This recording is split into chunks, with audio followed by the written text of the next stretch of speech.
Welcome to the Inoculation, the goal of the church's latest manuals video. All right, a preliminary statement here by the historian / professor Matthew Bowman. He gave an interview in the Deseret News, and he says that Mormon leaders want first and foremost to preserve the faith. They wrote the gospel topics essays, the Mormon leaders, in a way that will inoculate the faith or inoculate its adherents. So that's interesting. According to Bowman, the gospel topics essays were written to inoculate the saints.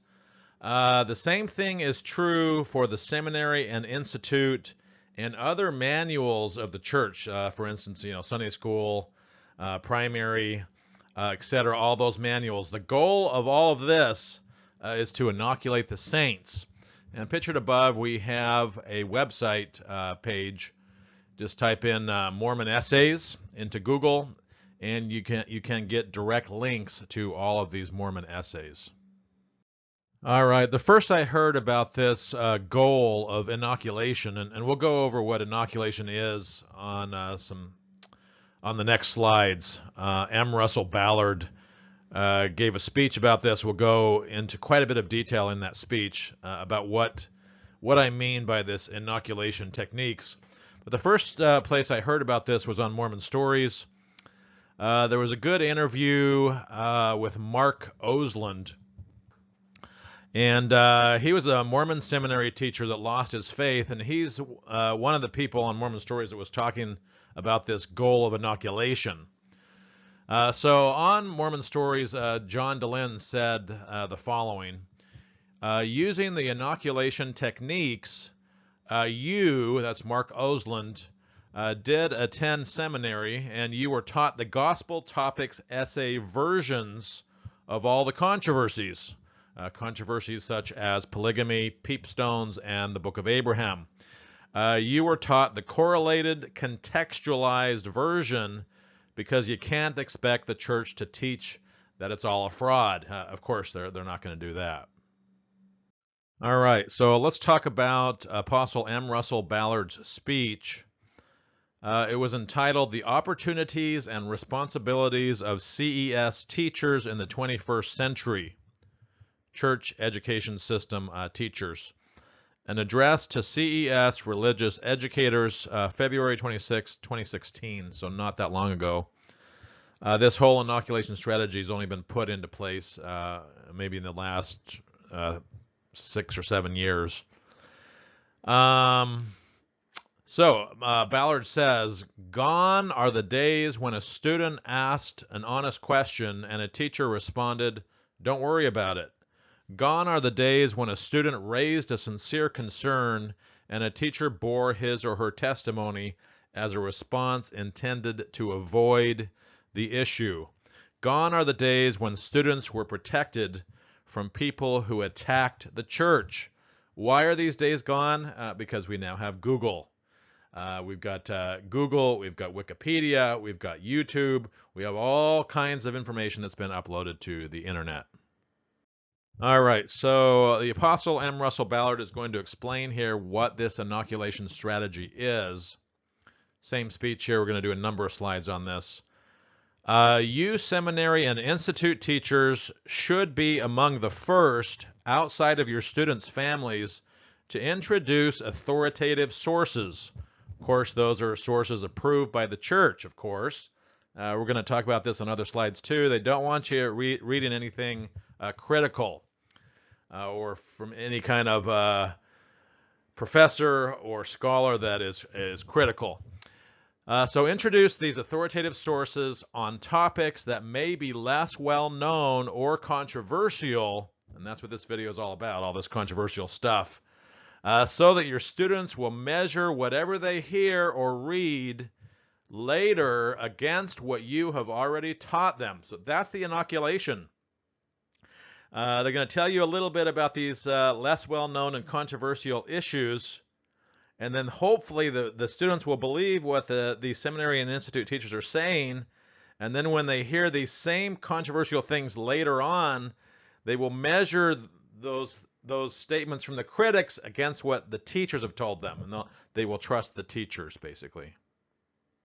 All right, so Ballard continues here, and here is where he uses the word inoculation. You know that we give medical inoculations to our precious missionaries before sending them into the mission field, so they will be protected against diseases that can harm or even kill them. In a similar fashion, please, before you send them into the world, inoculate your students by providing faithful, thoughtful, and accurate interpretation of gospel doctrine, the scriptures, our history, and those topics that are sometimes misunderstood. This video is going to be about these controversial issues that they're trying to inoculate the students against. And we're going to talk about how accurate the interpretation of these controversial issues are in these manuals.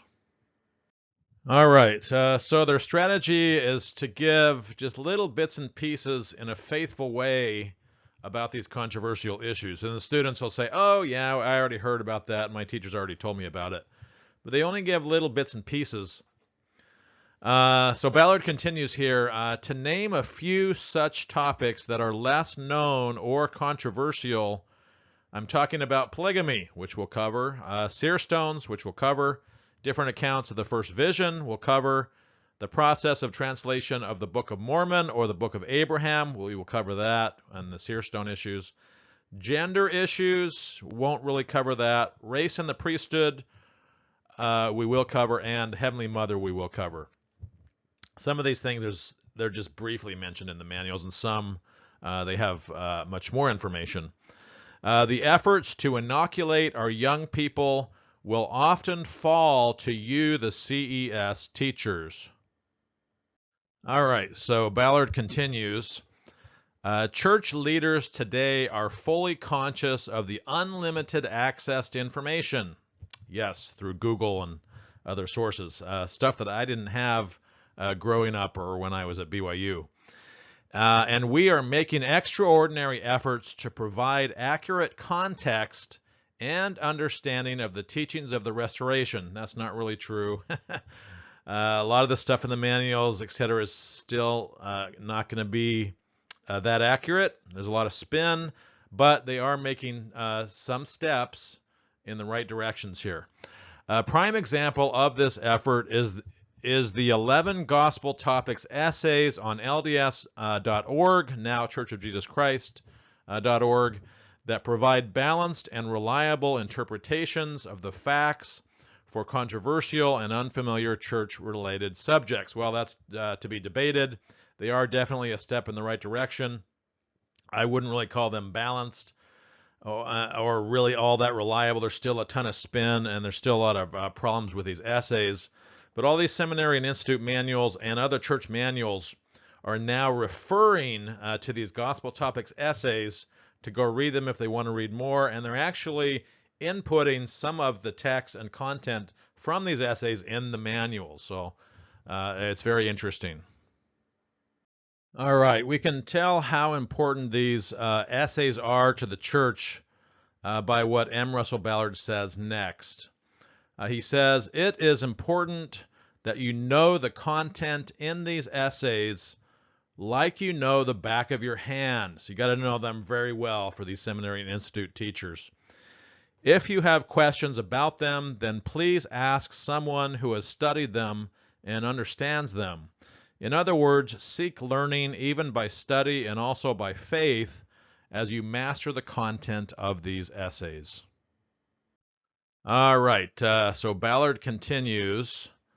You, the seminary and institute teachers, should also become familiar with the Joseph Smith Papers website and the church history section on LDS.org and other resources by faithful LDS scholars. Yeah, don't look at the critical scholars, just look at the faithful ones.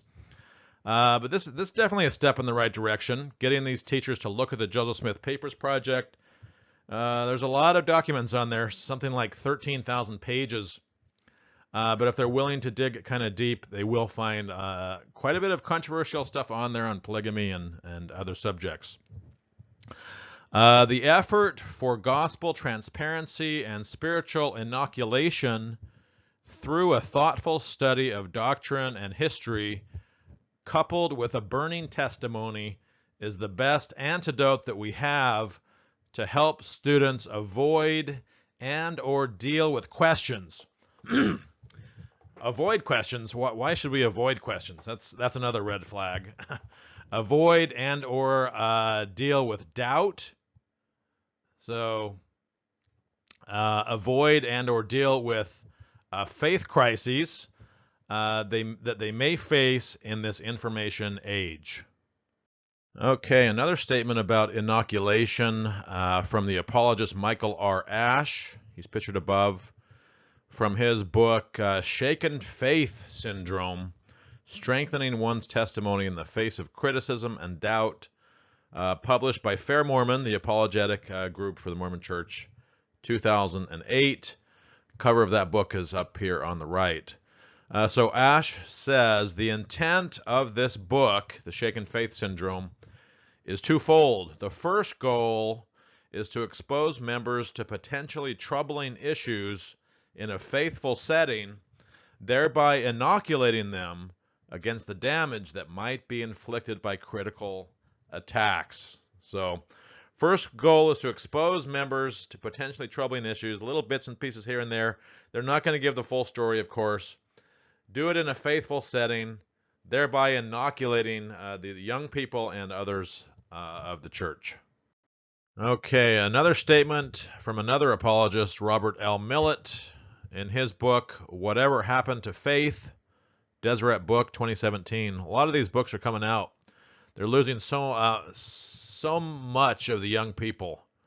I think it's up to like 60, 70% that they're losing.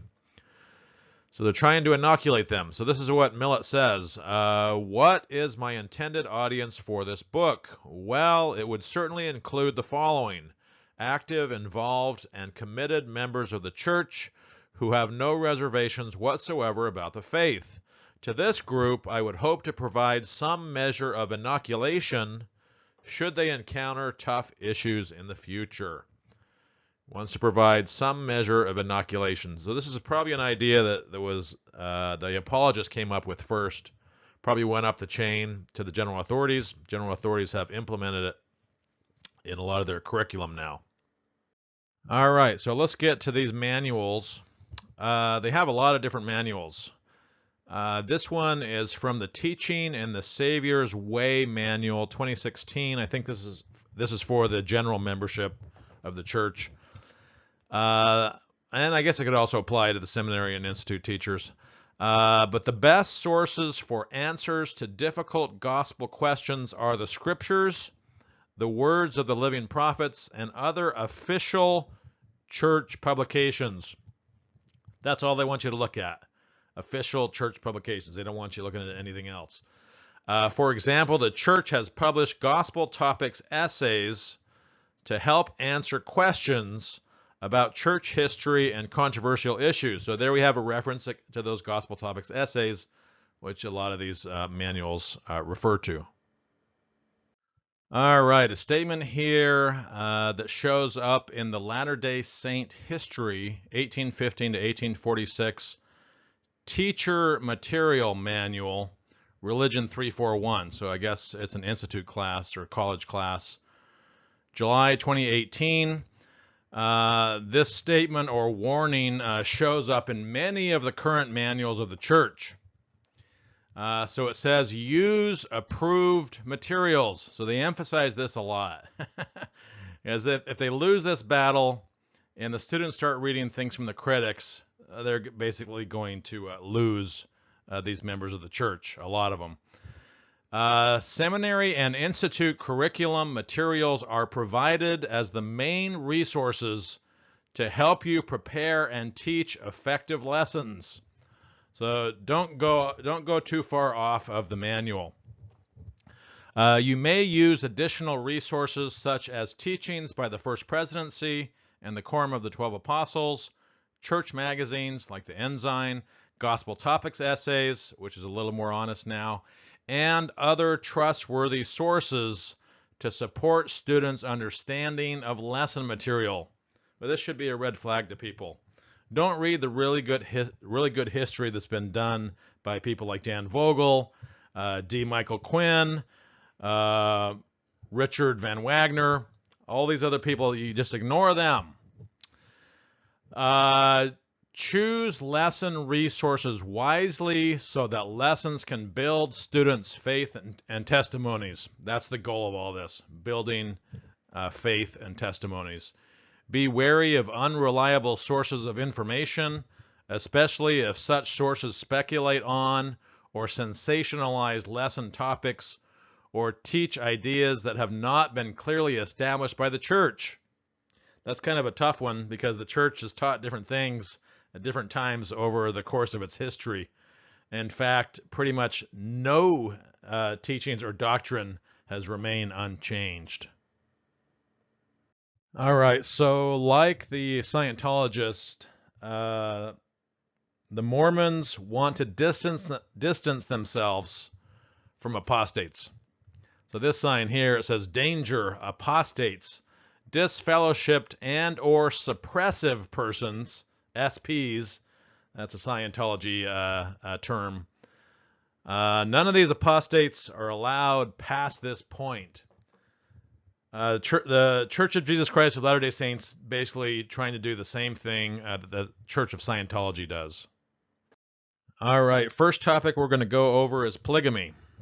This is from the Preach My Gospel Manual, 2019. It says the church, in here the church argues that if the Book of Mormon is true, then polygamy must be true as well, as both were revealed by Joseph Smith. Not really a true statement. Joseph Smith could have been a prophet when he put out the Book of Mormon and then later fall away from the truth by committing adultery or polygamy. So just because the Book of Mormon is true doesn't mean polygamy is true, doesn't mean the church is true. Joseph Smith can fall away at any point.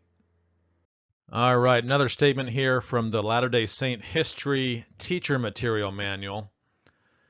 It says, in the mid-1830s, Joseph Smith had married a plural wife, Fanny Alger, in Kirtland, Ohio. Notice how they put it. He married a plural wife, Fanny Alger. Well, according to all the research that I've done on Fanny, and I've done a lot, this was not a wife. This was adultery. All right, same manual here, Latter-day Saint History. They quote from a Gospel Topics essay, plural marriage in Kirtland and Nauvoo. And this wording shows up in a lot of other manuals too, a lot of other seminary and institute manuals. It says, fragmentary evidence suggests that Joseph Smith acted on the angel's first command by marrying a plural wife, Fanny Alger, in Kirtland, Ohio in the mid-1830s. Only fragmentary evidence. Well, we don't have a ton of evidence on it, but we do have enough. And you can go and watch my video, Joseph Smith's Polygamy, the Fanny Alger affair, to get all that information, all those sources. And you will see, based on a lot of different accounts, that she was not a plural wife. This was somebody that Oliver Cowdery even said that Joseph Smith had an affair with. Several Latter-day Saints who had lived in Kirtland reported decades later that Joseph Smith had married Alger. Now, there's a lot of other accounts that say he didn't marry her. And there's no record or no witnesses of any marriage, who lived and worked in the Smith household as a maid after he had obtained her consent and that of her parents. Little is known about this marriage. That's kind of more spin here. We know enough. Go and watch my video on that. And nothing is known about the conversations between Joseph and Emma regarding Alger. Carefully worded statement here. We don't need to know those conversations between Joseph and Emma because we have a lot of other accounts, a lot of other sources that talk about what happened. Including probably the most important, Oliver Cowdery. He directly talks about it. After the marriage with Alger ended in separation, Joseph seems to have set the subject of plural marriage aside until after the church moved to Nauvoo, Illinois. All right, so they do address Oliver Cowdery here, that he gave an account of this. Same manual here, Latter-day Saint history teacher material. So students don't see this, the teachers see it. But this statement is only in the online edition. I don't think it shows up in the PDF or the print edition, so they must have taken it out. Maybe they didn't want to draw attention to this. Explain that it is unclear what Oliver Cowdery understood or believed about the Lord's commandment of plural marriage. It's not unclear. We have the account, and it's the account has actually been taken out of the Joseph Smith Papers project the last time I checked. But at some point, Oliver Cowdery began to make false accusations regarding the prophet Joseph Smith's relationship with Fanny Alger. I don't think they were false. Go and watch my video. All right. Another kind of pseudo manual is the Saints books. First volume is called The Standard of Truth, 1815 to 1846. So a lot of these institute and seminary manuals refer to these books, the Saints. So they're kind of, like quasi-manuals in and of themselves. So in volume 1, it says, the years following Joseph Smith's departure from Kirtland, Ohio, had been turbulent, and he had not introduced the saints to plural marriage then. Well, so he kind of kept it a secret is basically what they're saying. We do have this Fanny Alger affair happening in Kirtland. I call it an adulterous affair. The church calls it a marriage. But it says here that Joseph Smith did not introduce the saints to plural marriage at this time. So he's keeping this a secret. All right, another statement from Saints, Volume 1. Joseph Smith knew the practice of plural marriage would shock people, and he remained reluctant to teach it openly. So being a little bit honest here, basically saying that he's not teaching this openly to the saints. All right, another statement in Latter-day Saint History Teacher Material Manual, 2018, says, Joseph Smith taught the principle of plural marriage privately to certain individuals in the fall of 1840. So again, they're admitting that he kept it a secret. All right, so here's a pretty honest statement then in Saints Volume 1. Torn between the Lord's mandate to practice plural marriage and Emma's opposition, Joseph sometimes chose to marry women without Emma's knowledge, creating distressing situations for everyone involved. Joseph sometimes chose to marry women without Emma's knowledge. Well, there was a whole bunch of these supposed wives that he married without Emma's knowledge. In fact, even before he was sealed to Emma, he was sealed supposedly to all these other wives first, and Emma didn't know about them. But, this is fairly honest and kind of surprising that they would admit this. All right, same manual, Latter-day Saint History Teacher Material. There's a warning here again about using trustworthy sources. This same warning, basically the exact same warning, is given in many of the other current church manuals that I went through. So this one says, Joseph Smith dictates a revelation on eternal and plural marriage, helping students answer difficult questions.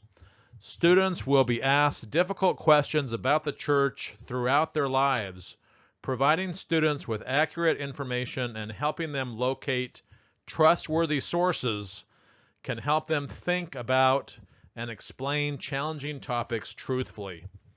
So only church-approved sources.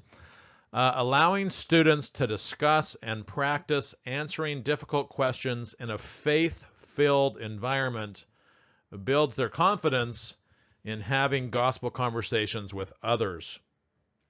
Yeah, so this is all about building faith and testimonies. Okay, new topic here, becoming a god or like God. Latter-day Saint History Manual again, teacher material, Religion 341. So this idea is alive and well in the manuals, this idea that we can become gods, even though the church has kind of gotten away from this idea when they talk to the media. They say, what blessings does the Lord promise those who fulfill these requirements? And these requirements they're talking about are celestial marriage. What are the blessings they receive?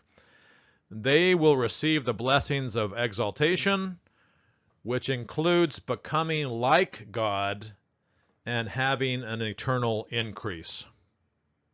All right, another seminary or institute manual, Doctrine and Covenants Student Manual, Religion 324 and 325. So this one is for students, 2017. All human beings are children of heavenly parents, which I guess includes Heavenly Mother, and have within them the potential to become like God. Eternal marriage is necessary in order to obtain exaltation and godhood. So this idea is still in the manuals in a number of different places. Okay, same manual here, except this one is the teacher manual. Write the following incomplete statement of principle on the board. If a husband and a wife abide in the new and everlasting covenant of marriage, which I think used to refer to plural marriage, but if they abide in this covenant, then, and then they say answers could include the following. They will inherit thrones, kingdoms, principalities, powers, and dominions. And another answer could be they will be gods. So that's in their manuals. Okay, same Doctrine and Covenants manual, except we're going back to the student manual. They give a statement from the Apostle Bruce R. McConkey. McConkey says, to have one's calling and election made sure is to receive the assurance of godhood. Okay, same student manual. Through a series of revelations, the prophet Joseph Smith learned that those who receive exaltation are gods, even the sons of God, and will be made equal with the Lamb of God. I believe that's a reference right out of the D&C. So those who get exaltation become gods. And, of course, Joseph Smith taught this in the King Follett Discourse. All right, in a different manual, the New Testament Study Guide for Home Study Seminary Students, 2016, they quote Apostle Boyd K. Packer. Packer says, we may come close to our Father in heaven and experience a fullness of joy, even godhood. Okay, another manual, the Old Testament Teacher Material, 2018. Explain that the promise of innumerable posterity is also a promise of godhood. Having a bunch of spirit babies. It's unclear how they are to have those babies through physical sex or if they just do it through some kind of magical powers. If they had to do it through physical sex and physical childbirth, it would take way too long to give birth to, say, 7 billion people that are on planet Earth. All right, a different manual, Finding Strength in the Lord, Emotional Resilience. So kind of these more practical manuals that they have on emotional resilience, 2021. And they quote the prophet Spencer W. Kimball. The whole intent of the gospel plan is to provide an opportunity for each of you to reach your fullest potential, which is eternal progression and the possibility of godhood. All right, a different manual here. Come Follow Me for the Sunday School, Old Testament 2022. So this is the latest manual. So you'll probably notice by watching this video that the general manuals for the church, for Sunday school and primary and stuff, don't include as much of the controversial stuff or controversial topics. More of that is in the seminary and institute manuals. But in this one, the Come Follow Me for Sunday School Old Testament, they quote Spencer W. Kimball again. They say, modern idols or false gods can take such forms as clothes, homes, etc., and numerous other material deflectors from the path to godhood. All right, back to the Latter-day Saint History Manual, teacher material, Religion 341, 2018. They quote from the Apostle Neil L. Anderson. I just thought this was an interesting quote. You may have heard it before. It was in October 2015 General Conference. So Anderson says, questions concerning the prophet Joseph Smith are not new. They have been hurled by the critics since the work began. To those of faith who, looking through the colored glasses of the 21st century, honestly question events or statements of the prophet Joseph from nearly 200 years ago, may I share some friendly advice? For now, give brother Joseph a break. In a future day, you will have 100 times more information than from all of today's search engines combined. I don't think that's true. Of course, I'm not a believer. And it will come from our all-knowing Father in heaven. I testify that Joseph Smith was a prophet of God. Settle this in your mind and move forward. So don't look at the last 200 years of history through your colored glasses or your presentism. Give Joseph Smith a break. All of these questions will be resolved in the next life. All right, so there's been some speculation that the church wants to move away from the teachings of the Apostle Bruce R. McConkey. He was one of their main scholars in the past.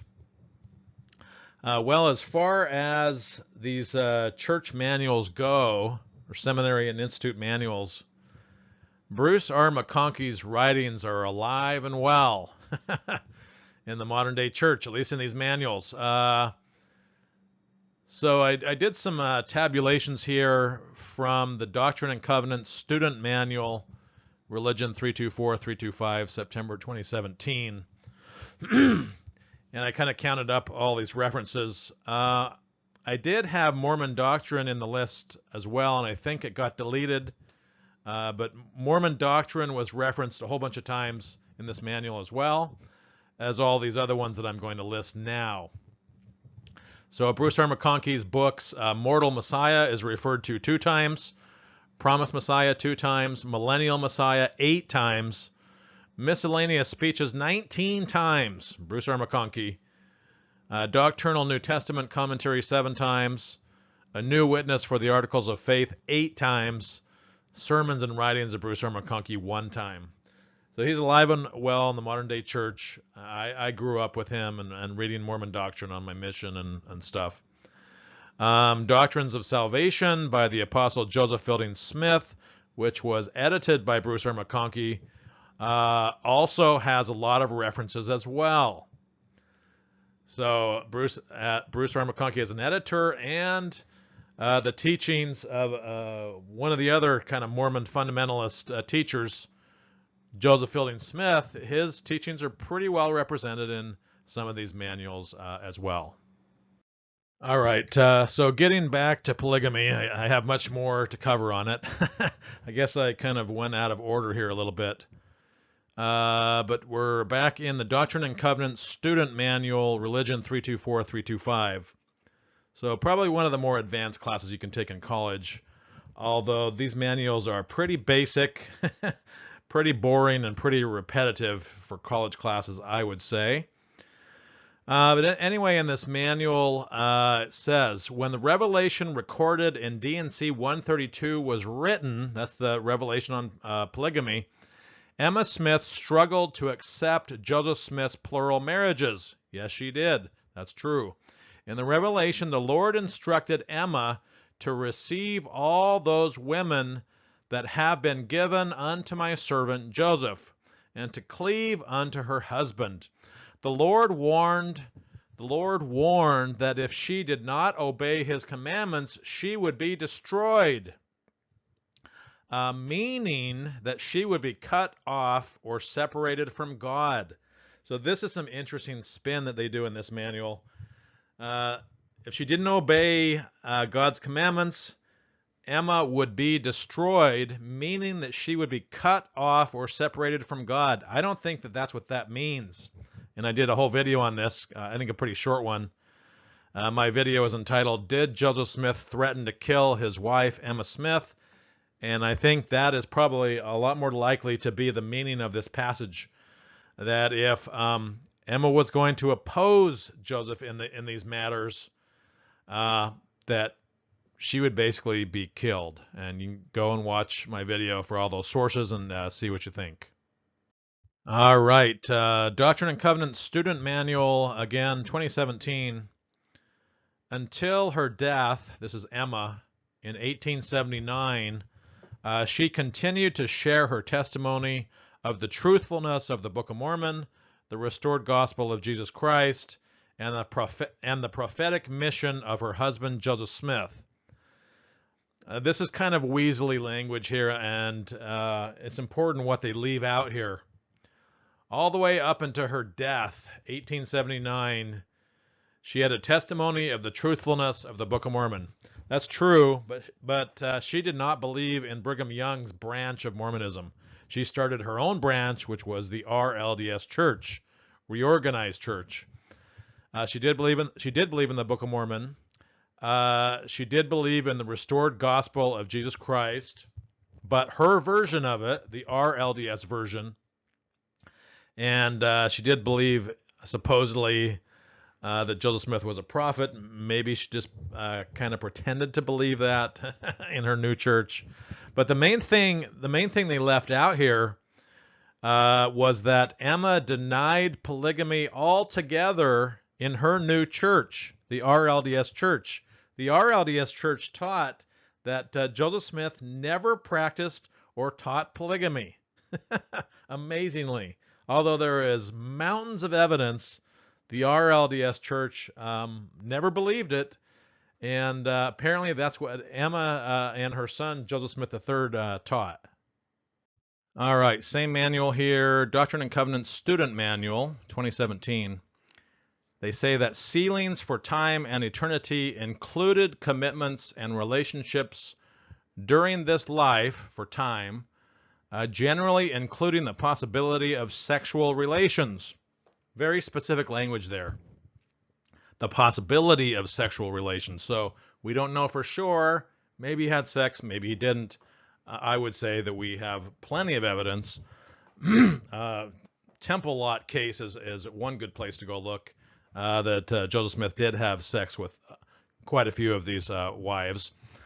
Eternity-only sealings indicated relationships in the next life alone. He might have married some of these older women only for eternity only. Evidence indicates that Joseph Smith participated in both types of sealings. I would say that's pretty honest.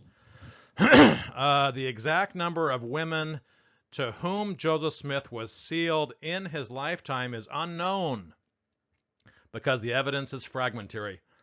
I'm going to call bullshit on that. We know about how many, or at least we have a record and can give a number, which apparently the church doesn't want to give a number here in their manuals, I think because it looks too controversial. It's too embarrassing.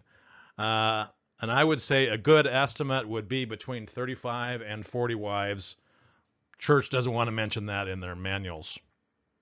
All right, Doctrine and Covenants Student Manual again, 2017.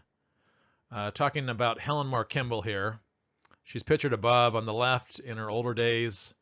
On the right, somebody did some Photoshop with a little girl's body and a little girl's face, but still kind of looks like Helen Mar Kimball in her older days. So kind of cool. But anyway, in this manual, it says that Joseph Smith's youngest wife was Helen Mar Kimball, who was sealed to Joseph Smith several months before her 15th birthday. And then I say, in other words, she was 14 years old. So kind of using this Weasley language, putting a little bit more of a positive spin on it. She was several months before her 15th birthday, but man, Joseph Smith marrying 14-year-olds does not look good. All right, Doctrine and Covenants Student Manual again says, Joseph Smith was sealed to a number of women who were already married. Kind of a nice admission there, being a little more transparent. Joseph Smith was sealed to a number of women who were already married. And then I put in here, this is called polyandry. Neither these women nor Joseph Smith explained much about these sealings. Well, it might surprise you how much we know if we look at other sources. Even sources besides the women or Joseph himself. There's, a lot of other eyewitnesses to this kind of stuff. And I did a whole video about this. It's entitled Joseph Smith Married Other Men's Wives. And just a little bit of information that's in that video.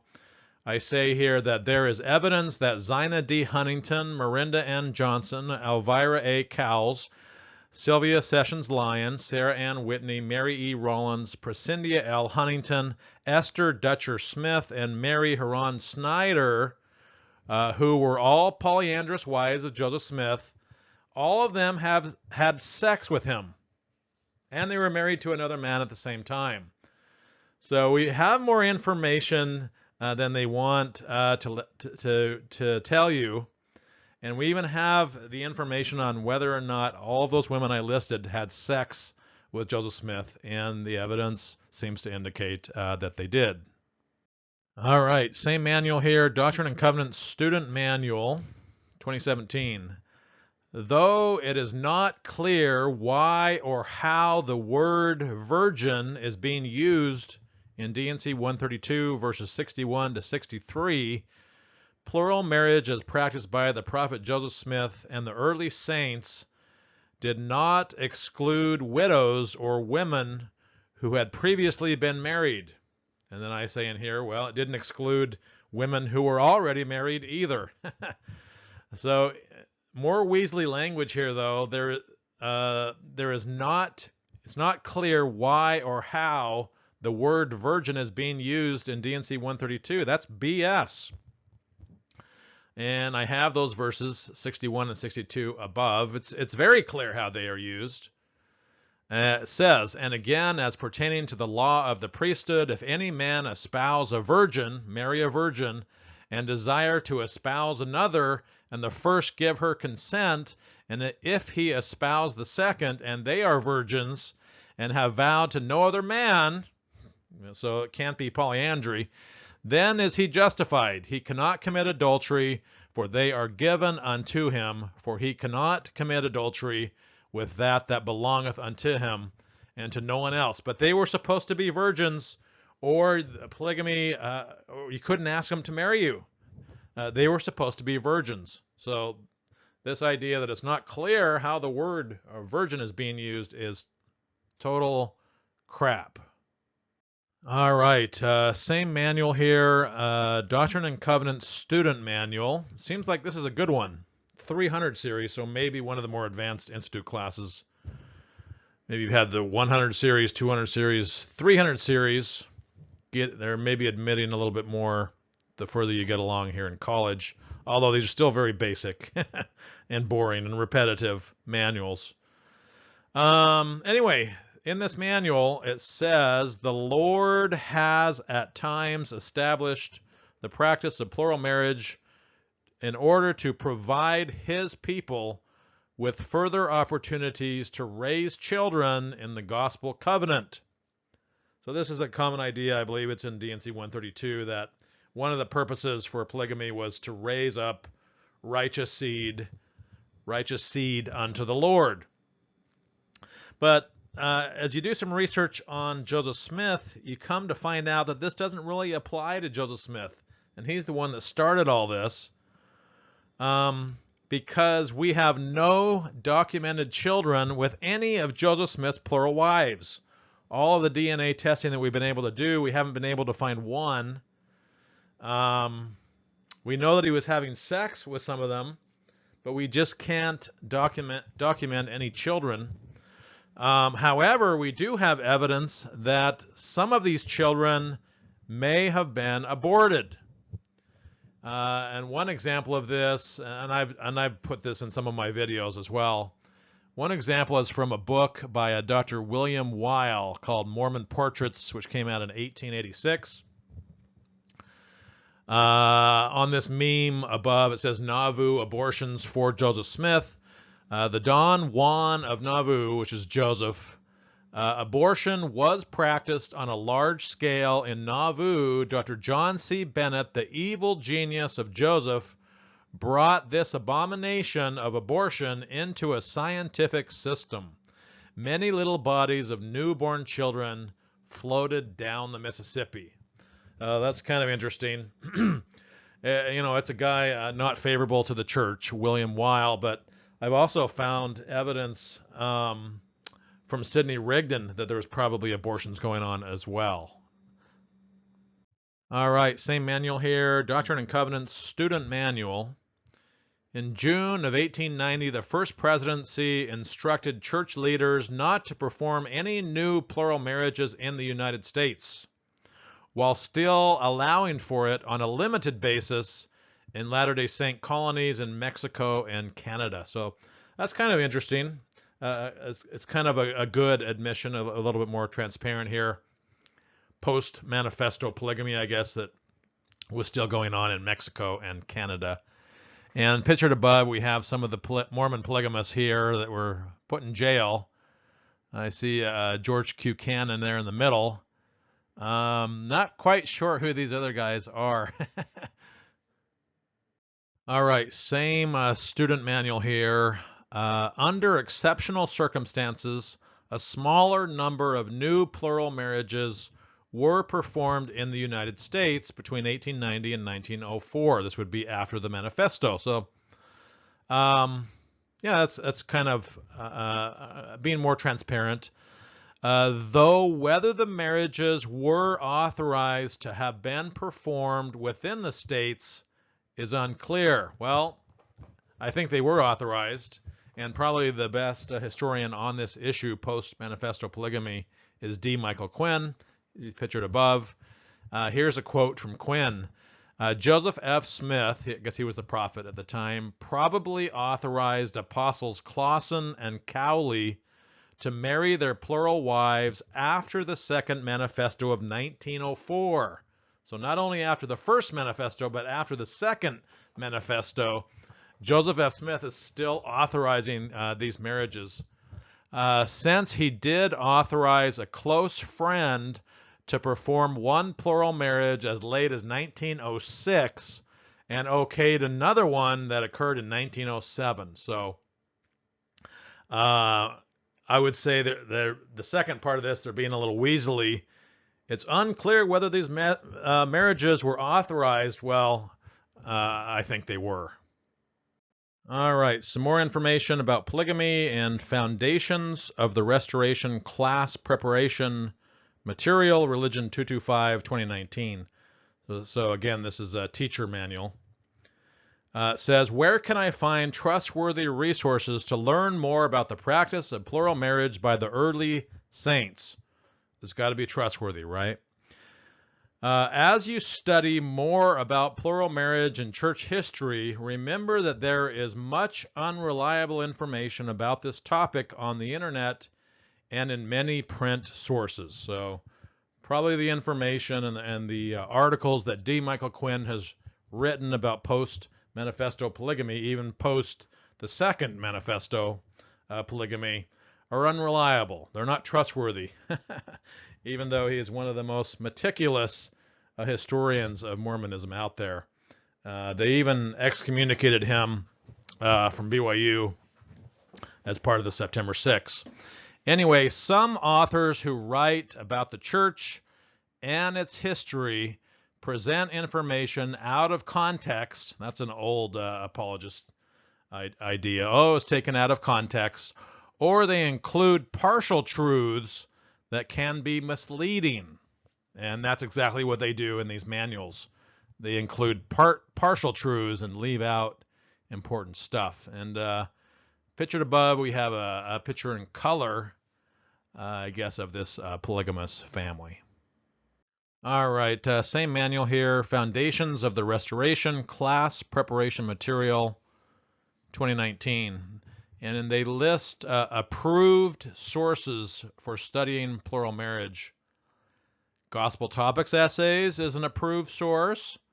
Videos at churchofjesuschrist.org with Mormon historians Kate Holbrook and Lisa Olson Tate. Yeah, put them up against D. Michael Quinn. I think it's going to be a pretty imbalanced battle there. So these historians, I watched these videos. Kate Holbrook and Lisa Olson Tate, they don't seem to be real historians to me because they parrot exactly what is in these other sources on the list. So they parrot exactly what's in the Gospel Topics Essays. They parrot what's in the church manuals. You know, that's not history. They don't have their own opinions here. Also, an approved source is Saints, Volume 1. You know, that's similar to the Gospel Topics Essays put together by church historians. And also approved is apologist Brian Hale's website, although I don't think they mentioned his name. josephsmithpolygamy.org. I've used that site quite a bit. And, you know, he leaves out important information as well. For instance, I just did a video on Lucy Walker. I believe she was 17 when Joseph Smith married her. And of course, Brian Hale's on this website never mentions how old Lucy Walker was. All right, I'll give my own sources here. Sources about polygamy if you want to know the truth. Of course, none of these are listed in the manuals. It's pretty shocking. I mean, because these are the true polygamous historians, and I could have put D. Michael Quinn on here as well. But Fawn Brody, No Man Knows My History book, 1945. B. Carmen Hardy, Solemn Covenant book, 1992. Richard Van Wagner's book, Mormon Polygamy, 1989. George D. Smith's book, Nauvoo Polygamy, 2013. And Todd Compton's book, In Sacred Loneliness, 1997. All right, Foundations of the Restoration, Teacher Material Manual. Again, what do you think it means for someone who is concerned about the early practice of plural marriage to trust in the Lord with all his or her heart and not simply rely on his or her own understanding? I think that's a thought-stopping technique. Don't use your reasoning skills to figure this out, folks. Don't rely on your own understanding. Just trust us that what we're telling you in these manuals is true, and then pray to confirm to what we're saying is true. Don't use your reason. Okay, same manual here. It's for teachers. Explain that it is not uncommon for church members to have questions or concerns about plural marriage. No, it's not uncommon. And it's not uncommon for non-Mormons to have a lot of questions. God has not revealed and does not require his children today to understand the details of plural marriage. This is a straight up lie. God has not revealed the details of plural marriage? I don't know how they can get away with this. Read D&C 132. What are some of the details? that were revealed in this revelation. A man must get the consent of his first wife. Joseph Smith never did that, at least for most of these marriages. He must marry only virgins. Joseph Smith didn't do that. The women cannot be married to anybody else. Joseph Smith didn't do that either. We do have the details. Okay, moving on to a different topic. We're now going to cover the Book of Abraham and what it says in these manuals. First manual we're going to look at is the Pearl of Great Price Student Manual Religion 327. Came out in 2017. There's a statement in here, and this statement also shows up in other church manuals as well. It says, how did the prophet Joseph Smith translate the ancient writings for the Book of Abraham? The prophet Joseph Smith never communicated his method of translating these records. As with all other scriptures, a testimony of the truthfulness of these writings is primarily a matter of faith. That's what the church wants you to believe, that you just need to analyze the Book of Abraham as a matter of faith. Don't look at what Egyptologists say about it. The greatest evidence of the truthfulness of the Book of Abraham is not found in an analysis of physical evidence nor historical background, but in prayerful consideration of its content and power. All right, so the evidence of its truthfulness is not to be found in the analysis of physical evidence or in an analysis of the papyri, nor in its historical background. And I would say, well, evidence of its fraud, evidence of its non-truthfulness is to be found in an analysis of the papyri or the physical evidence itself and its historical background. Pictured above, we have Facsimile 1 and the little red box around the hieratic characters next to Facsimile 1. And then you can see blown up, that red square gets blown up into below it where the yellow and gray lines are. And then they took those hieratic characters, put them into the Book of Abraham manuscript, and then each one has its own little translation. So we know where the Book of Abraham came from. It came from these characters, and then it has the translation next to it in the Book of Abraham manuscript. Sometimes people call that the grammar and alphabet of the Abraham manuscript. So that's the introduction.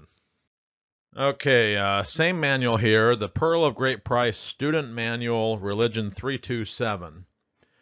Another statement in here, it says, why did the prophet Joseph Smith say that he translated the writings of Abraham when the manuscripts do not date to Abraham's time? The manuscripts do not date to Abraham's time. True enough. In 1966, 11 fragments of papyri, once possessed by the prophet Joseph Smith, were discovered in the Metropolitan Museum of Art in New York City. They were given to the church and have been analyzed by scholars who date them between about 100 BC and 100 AD. A common objection to the authenticity of the Book of Abraham is that the manuscripts are not old enough to have been written by Abraham. True enough. Who lived about 2,000 years before Christ, so way before this time of the papyri. Joseph Smith never claimed that the papyri were autographic. In other words, Joseph Smith never claimed that they were written by Abraham himself. This is a straight-up lie. Joseph Smith did say that it was written by Abraham himself, by his own hand. And we're going to go through all the accounts of that, all the evidence of that next. Nor that they dated from the time of Abraham. So Joseph Smith never claimed that they dated from the time of Abraham. It is common to refer to an author's works as his writings, whether he penned them himself, dictated them to others, or others copied his writings later. Well, Joseph Smith said they were by his own hand. That's penned by Abraham himself. They weren't. Joseph Smith never said they were dictated, never said they were copies, and we're going to go through all that evidence. All right, so it says something very similar in another church manual, Doctrine and Covenants and Church History, Seminary Teacher Manual, 2017. And they kind of have this little dialogue with a reporter. So the reporter asked the question, why did Joseph Smith say that he had translated the writings of Abraham, even though the manuscripts do not date from Abraham's time? Scholar answers and says, the prophet Joseph Smith never claimed that the papyri were indeed the writings of Abraham. Blatant lie there. And we're going to show why on the next slides. He said that the Book of Abraham was a translation of some ancient records that have fallen into our hands from the catacombs of Egypt, purporting to be the writings of Abraham while he was in Egypt. But they're leaving something out there, that it was written by his own hand upon papyri. They're leaving that out from this account in the Times and Seasons, March 1st, 1842. And pictured above, again, we have Facsimile 1. You can see where the red circles are. Those parts were missing from the papyri, so those were actually drawn in by one of Joseph Smith's contemporaries. And, of course, they drew them in wrong. You know, we don't even really need to look at the Book of Abraham translation to know that the Book of Abraham is a fraud. All you have to look at is the facsimiles.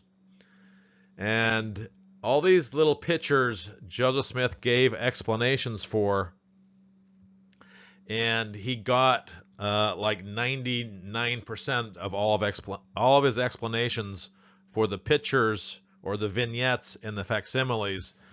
99% of those he got wrong.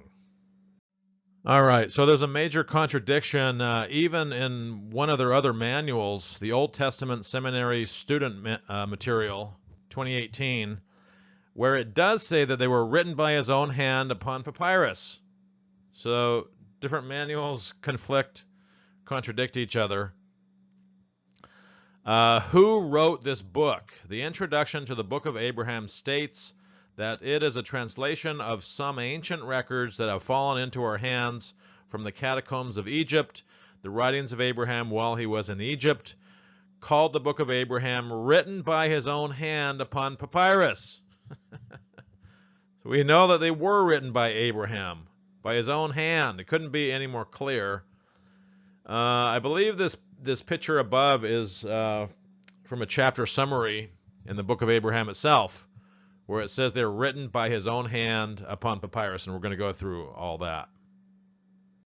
All right, the earliest account that we have that Joseph Smith did say that they were written by Abraham's own hand upon papyrus is in a Book of Abraham manuscript from 1835.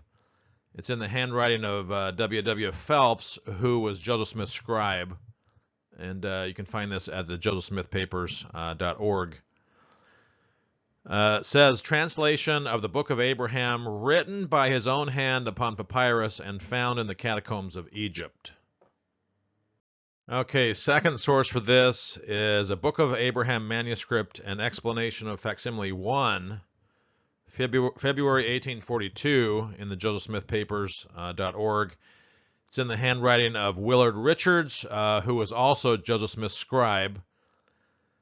It says, a translation of some ancient records that have fallen into our hands from the catacombs of Egypt, purporting to be the writings of Abraham while he was in Egypt, called the Book of Abraham, written by his own hand upon papyrus. So these are supposed to have been written 2,000 years before Christ, but the papyri we have is like 2,000 years later. All right, history draft from 1842, josephsmithpapers.com, gives a little information. Thursday, March 1st, 1842, during the morning, Joseph Smith was in his office and the printing office existence I commenced publishing my translations of the Book of Abraham in the Times and Seasons as follows: a facsimile nation. So we can look in that account of the Times and Seasons next. And here's a cover, I believe. Yeah, this is March 1st, 1842 of the very edition in the Times and Seasons.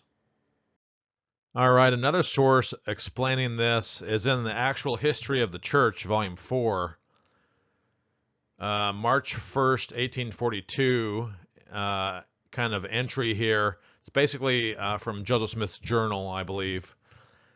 During the forenoon, I, Joseph Smith, was at my office and the printing office and correcting the first plate or cut of the records of Father Abraham, prepared by Reuben Hedlock for the Times and Seasons.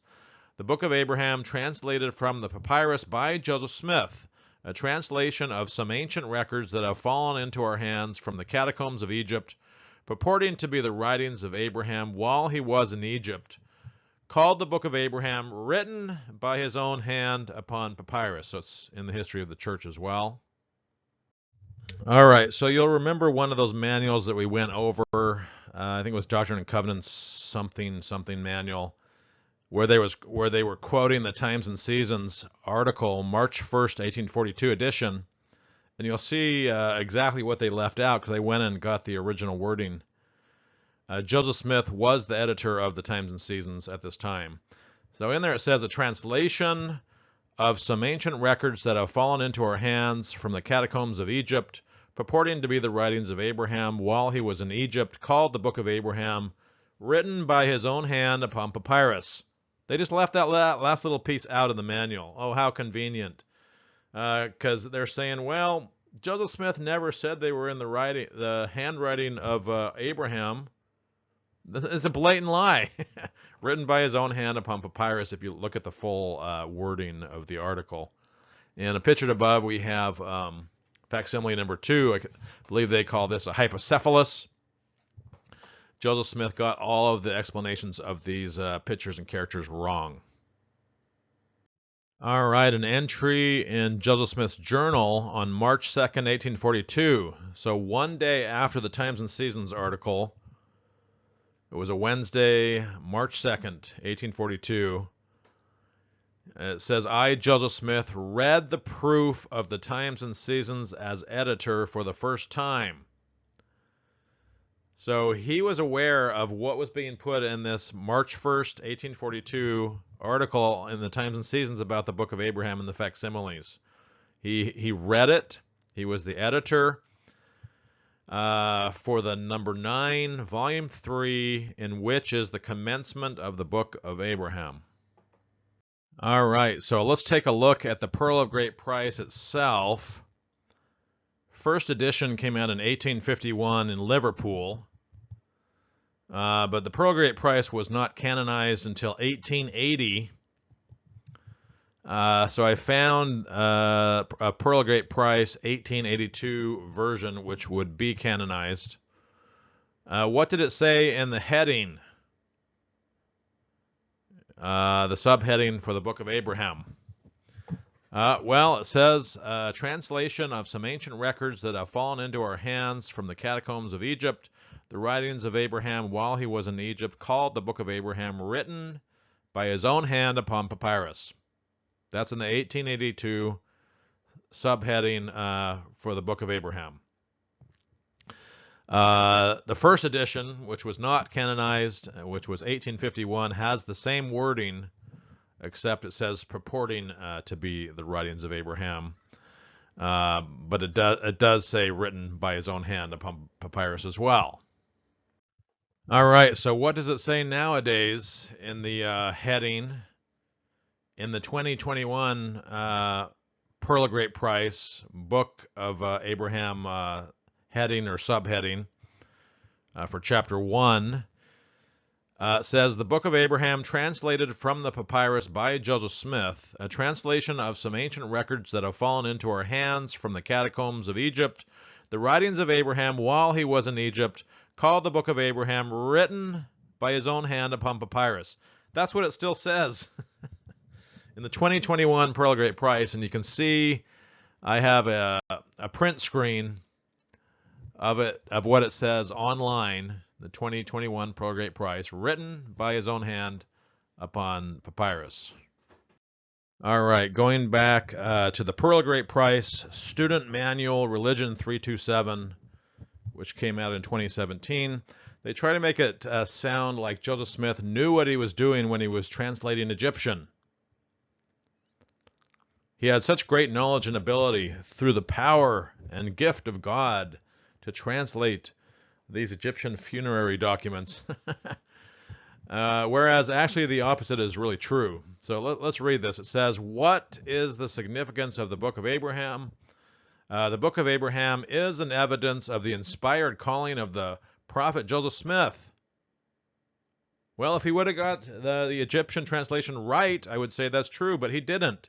He got all the translation wrong. He got all the explanations of the figures in the facsimiles wrong.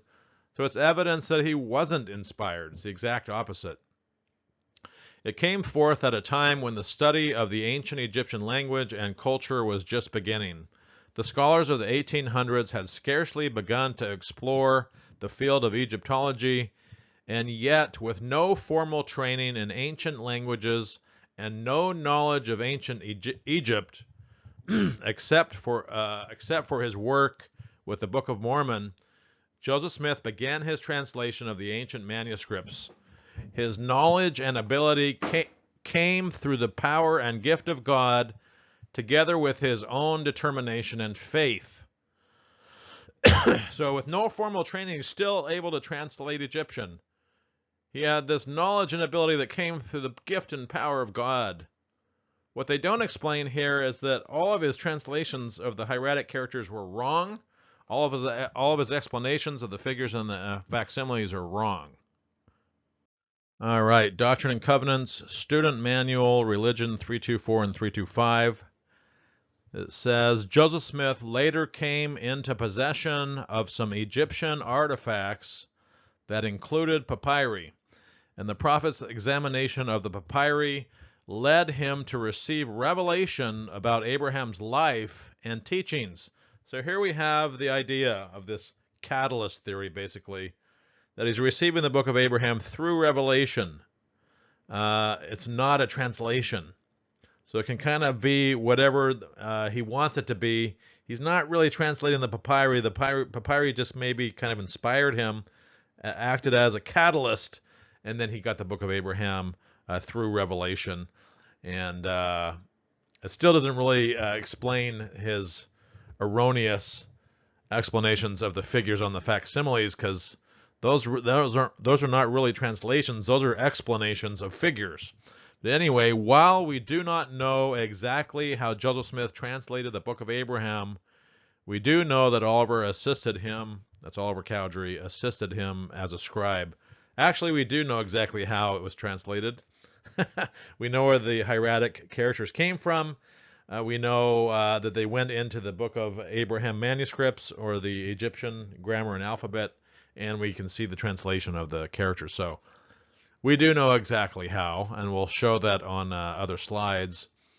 This is Hypocephalus, what was it, facsimile number 2, but it's all in color, so that's kind of cool, pictured above.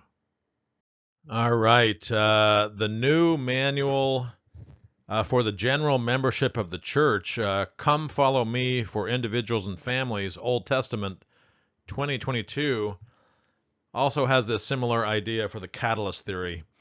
The Book of Abraham was revealed to Joseph Smith during his work with the Egyptian papyri. Again, the Book of Abraham was revealed, not translated, was revealed. The papyri just kind of inspired him. It was a catalyst. So pictured above, we kind of see the light or revelation coming to Joseph Smith. All right, a different manual here, Foundations of the Restoration, Class Preparation Material, Religion 225, 2019 edition. So this is teacher class preparation material. It says, the Book of Abraham is remarkably consistent with what scholars have learned about the ancient world? No, it is not. I'm going to give some evidence for that on some upcoming slides. Some of this knowledge had not yet been discovered or was not well known in Joseph Smith's time. So again, giving credit to Joseph Smith where credit is not due. The knowledge, some of this knowledge had not yet been discovered, but Joseph Smith knew it, right? No, he didn't. Or was not well known in Joseph Smith's time. All right, a good book that just came out on the Book of Abraham in 2021 is from Dan Vogel, Book of Abraham Apologetics, a Review and Critique, 2021. Dan Vogel quotes the eminent Egyptologist Robert K. Rittner, who just passed away, R.I.P.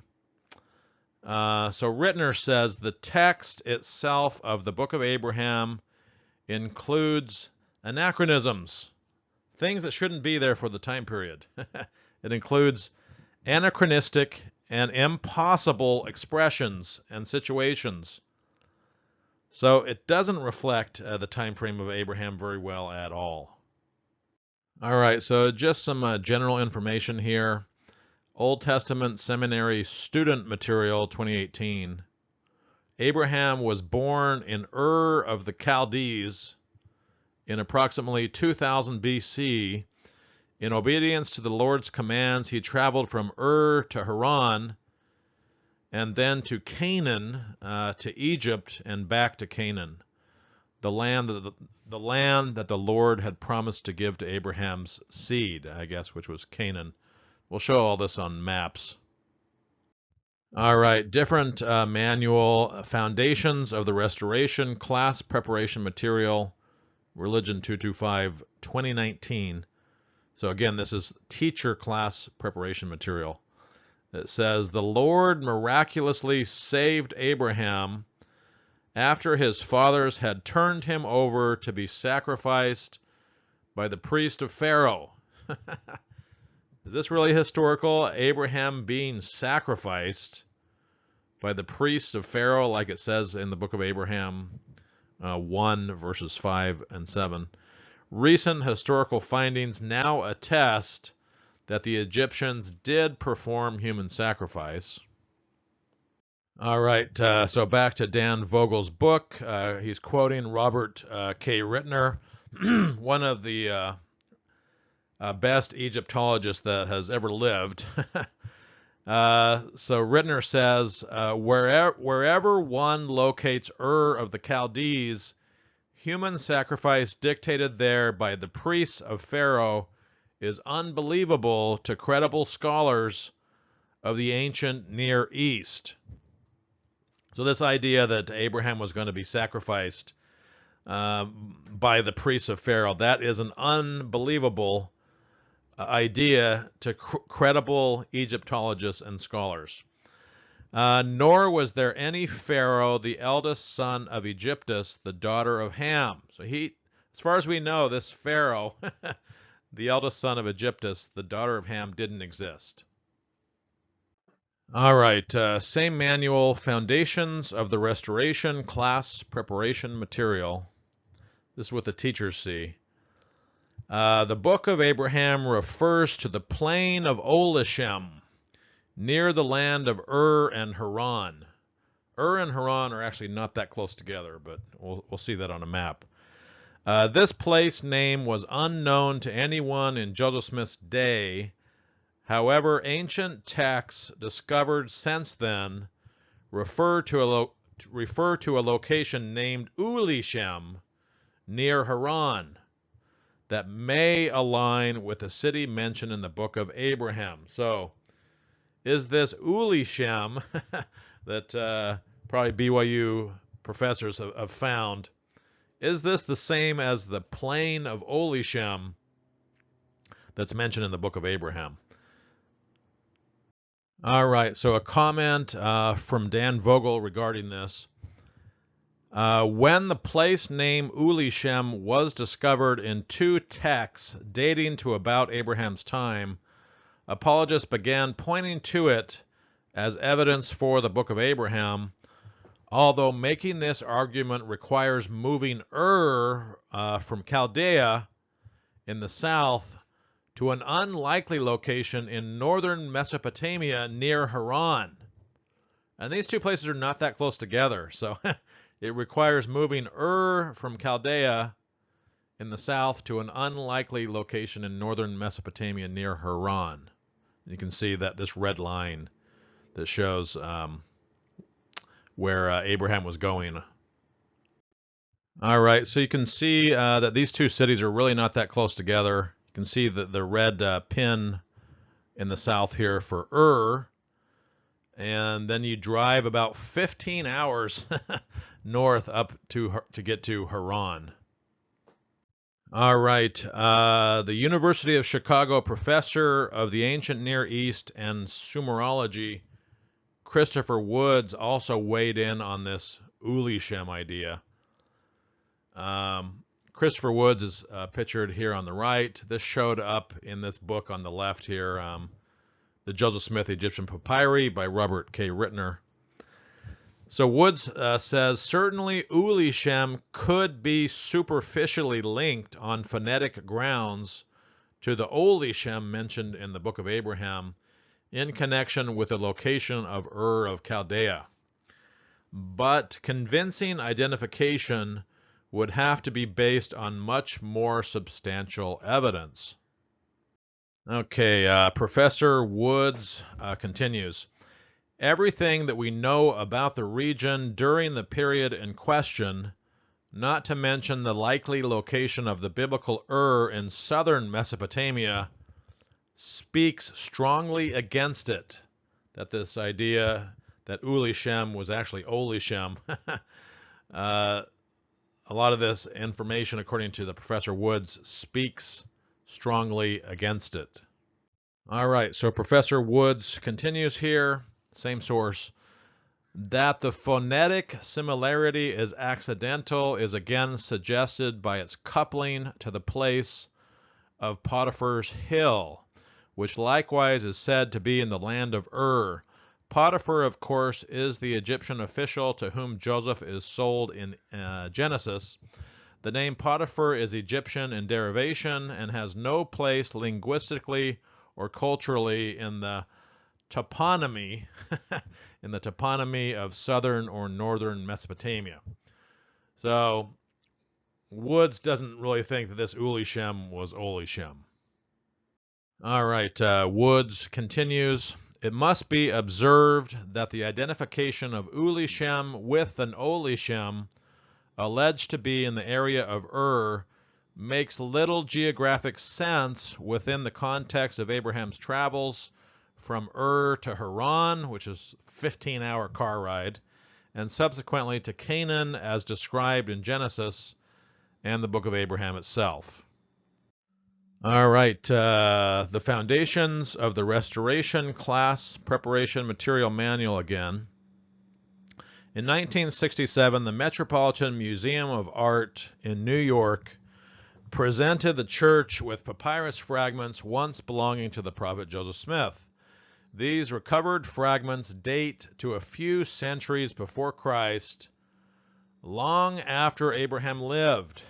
So, about 2,000 years after Abraham lived, you can see in the picture above here, Abraham lived, from 2008 BC to 2183 BC. This is before Christ. He supposedly lived for 175 years. All right, same manual here. Critics have attempted to use the dating of the papyrus fragments to cast doubt on the authenticity of the Book of Abraham. However, the papyrus fragments do not have to date to the time of Abraham for the Book of Abraham to be authentic. Ancient texts were often passed down as copies or as copies of copies. But according to Joseph Smith's own words and own revelation, the Book of Abraham was written upon the papyri by Abraham's own hand. So it was not copies of copies of copies. And if you want to read a really good book on this subject that's pretty easy to understand, it's by Charles Larson, By His Own Hand Upon Papyrus is the name of the book. A New Look at the Joseph Smith Papyri. He goes into all this in a lot of detail, and it's an excellent book. All right, same manual here, class preparation material. Some individuals also criticize the Book of Abraham because modern translations of the papyrus fragments, which contain ancient Egyptian funerary texts and have nothing to do with Abraham, do not match the text of the Book of Abraham. No, they do not. We know where we got the text for the Book of Abraham from. Like I said before, we have facsimile number 1 here on the right. Some pieces are missing. But on the left, just on the left, which would be attached to facsimile number 1, we have these hieratic characters here in the red box. Those were put into Book of Abraham manuscripts or into the Egyptian grammar and alphabet. Each of those hieratic characters was put down in a margin on the left-hand side, and then the translation was given on the right-hand side. The translation of the words actually matches what's in the Book of Abraham text. So yeah, there you have it. You have one hieratic character, which may mean something like water or sun, and then Joseph Smith translated into like sometimes 4 lines or more, 5 or 6 lines from one character, which makes absolutely no sense. All right, same manual, Foundations of the Restoration, Class Preparation Material, Religion 225, 2019. Fairly honest here, but they're going to say that this idea is wrong. It says, one of the papyrus fragments includes a portion of the image that is now facsimile 1 in the Book of Abraham. Some have assumed that the text adjacent to this image, see the red box above, must have been the source from which Joseph Smith translated the Book of Abraham. We don't assume it, we know it. We've known this even from the work of Gerald Tanner back in the 1960s. They were able to figure this out. All right, same manual here. They're going to give us the theory from apologist John Gee, and probably Hugh Nibley also talked about this. But anyway, it says, eyewitnesses described a quantity of records written on papyrus, including a long roll or multiple rolls of papyrus. While translating, the prophet Joseph Smith may have been working with sections of the papyri that were later destroyed. Thus, we do not know which sections of the papyri that Joseph used in the translation process. Complete crap. I just showed you on the previous slides what sections of the papyri Joseph translated into the Book of Abraham. And besides, all you got to look at is the facsimiles. He got all that wrong. Okay, moving to a different manual, Doctrine and Covenants and Church History, Study Guide for Home Study Seminary Students, 2017. So this is actually for students. These papyri contain authentic Egyptian writings, just basic funerary texts, nothing to do with Abraham. But they do not date to the time of Abraham. No, they do not. Nor do they contain the actual personally handwritten account of Abraham. No, they do not. That's what Joseph Smith said it was, though. It is important to remember that only a few fragments and not all of the papyri that Joseph Smith possessed have been found. The Book of Abraham may have been translated from papyri that have not been recovered. These lost papyri may have contained copies of Abraham's writings. This is all complete crap. Like I said, we know which section of the papyri that Joseph Smith used to make his translation for the Book of Abraham. We've shown it on other slides. And pictured above here, we got John Gee. This was his apologetics. All right, same manual here. Some more lies. At the present time, we simply do not know the exact nature of the relationship between the Book of Abraham and the papyri that Joseph Smith possessed. A lie, we do know. There are various theories proposed as to how the prophet translated these writings, but we simply do not know the details. Bullcrap. Go look at all the Book of Abraham manuscripts on the Joseph Smith Papers Project.org. They're all on there, and you can figure out the relationships probably if you just look at them yourself. All right, the other apologetic argument that they want to use is the catalyst theory. We've already talked about this a little bit. This is from Foundations of the Restoration Class Preparation Material, Religion 225, teacher manual. Others have suggested that perhaps the Book of Abraham or portions of it did not come from a literal translation of the papyri. According to this view, Joseph Smith's study of the Egyptian hieroglyphics may have led to a revelation about key events and teachings in Abraham's life. He kind of put his hand on these funerary texts, which have nothing to do with Abraham and are 2,000 years after the Abraham lived. He kind of was just in their vicinity, maybe put his hand on it. Somehow it inspired him to get this revelation about the teachings in Abraham's life. It was a catalyst, similar to the way that the prophet received the book of Moses while studying the Bible. Neither the Lord nor Joseph Smith explained the process of how the book of Abraham was translated.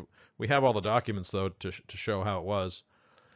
We've got a meme pictured above. We got Tom Hanks here with some fire, using the catalyst theory to rekindle your testimony of the book of Abraham. But the church doesn't want you to think about all this stuff that I've been talking about.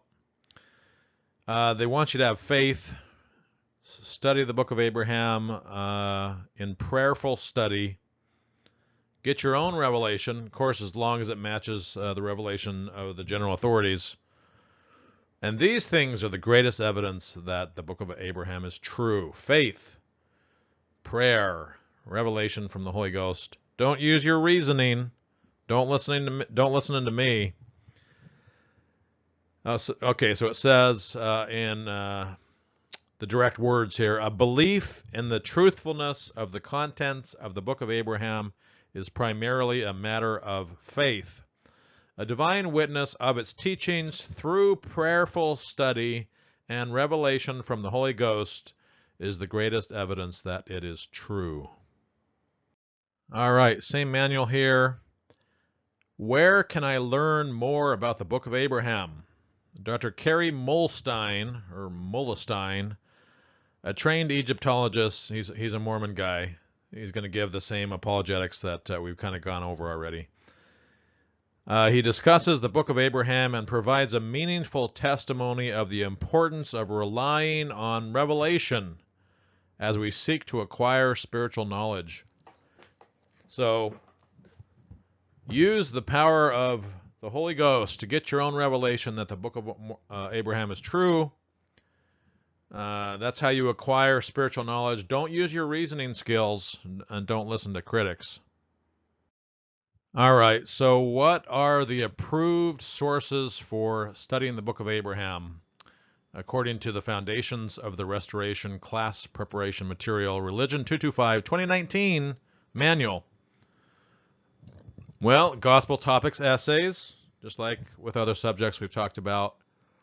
And you can go to the writings of apologist Daniel C. Peterson, Kerry Mulestein, John Gee, and Robert L. Millett.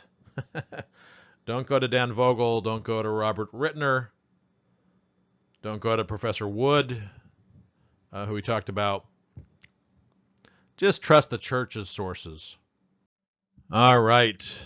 Same manual here, I guess. Foundations of the Restoration Class Preparation Material. We're now moving on to a different topic, however, Mountain Meadows Massacre. So it says in here, sadly, this period of church history also includes the tragedy of the Mountain Meadows Massacre, which can teach us important lessons that we can apply in our day. I kind of don't like it when they talk like this. Trying to learn lessons from the Mountain Meadow Massacre. I mean, are you serious? It was a mass murder of mostly women and children. Do we really need to learn that lesson that we shouldn't be mass murderers? I think we could have learned that lesson before Mountain Meadows Massacre ever happened. Let's not mass murder 120 men, women, and children, mostly women and children. Let's not be like somebody like Charles Manson. All right, same manual here. Tensions escalated in Cedar City, the last settlement in Utah on the route to California. I was actually born in Cedar City. So this Mountain Meadows Massacre occurred really close to the place where I was born. Tensions escalated, and maybe that's why they had to kill them. Ha ha, because of tensions. Confrontations occurred, and some members of the wagon train threatened to join the coming government troops against the Saints. That's why they had to kill them? Confrontations, and they threatened to join government troops that were coming against the Saints.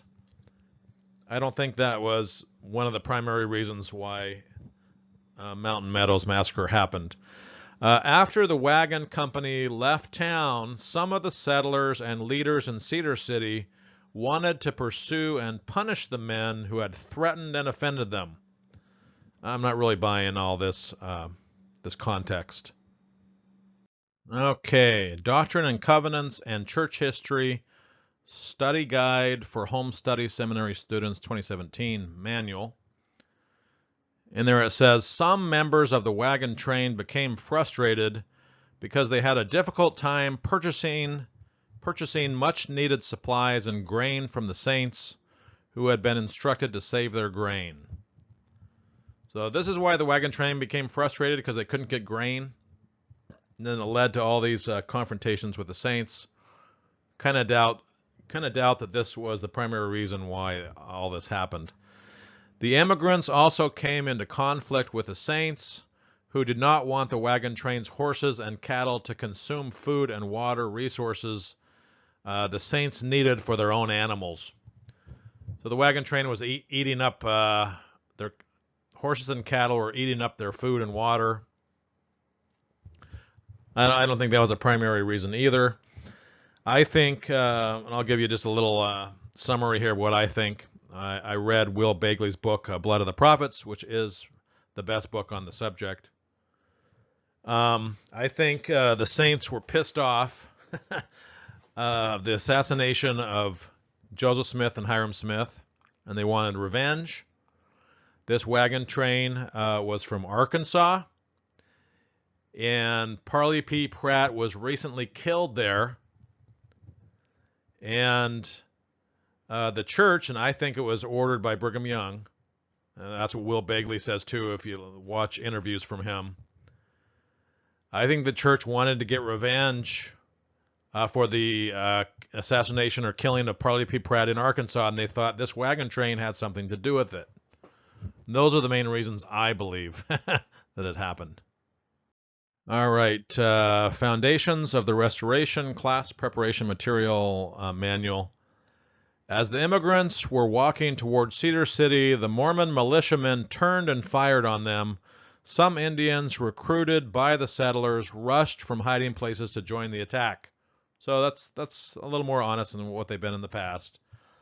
Of approximately 140 immigrants who were part of the wagon train, only 17 small children were spared, I believe, under the age of 8. The church doesn't like to talk about who these 140 immigrants were. They were mostly women and children. That was the majority of them. They don't like to mention that, and I've even heard church historians say, even pretty recently, like Richard Turley, that the women and children were all killed by the Indians. Okay, Foundations of the Restoration Teacher Material, Religion 225, 2019 Manual. Make sure that students understand that on September 11, 1857, about 50 to 60 local militiamen in southern Utah, assisted by some American Indian allies, massacred about 120 immigrants who were traveling by wagon to California. Only 17 children were spared. So this is all more honest than what the church has been in the past. So good job for that. They don't say again that the 120 immigrants were mostly women and children. It's also interesting to note that it happened on September 11. So we all know it happened recently in America on September 11. Okay, Doctrine and Covenants and Church History Study Guide for Home Study Seminary Students, 2017. Isaac Haight, John D. Lee, and other local church and militia leaders made a plan to kill all the remaining immigrants except for the small children. All right, so that's a little more honest than what they've been in the past. They used to try to blame most of it or all of it on John D. Lee. Now they're mentioning Isaac Haight and other local church and militia leaders. Isaac Haight was a stake president at this time. But of course, they're not going to say that it went further up above their heads to any of the general authorities. And it certainly didn't go up to Brigham Young's authority, right? Who was basically a tyrant and ran the territory of Utah with an iron fist. Enacting this plan, John D. Lee approached the immigrants and said that the militia would protect them from further attacks by guiding them safely back to Cedar City, but they were lying.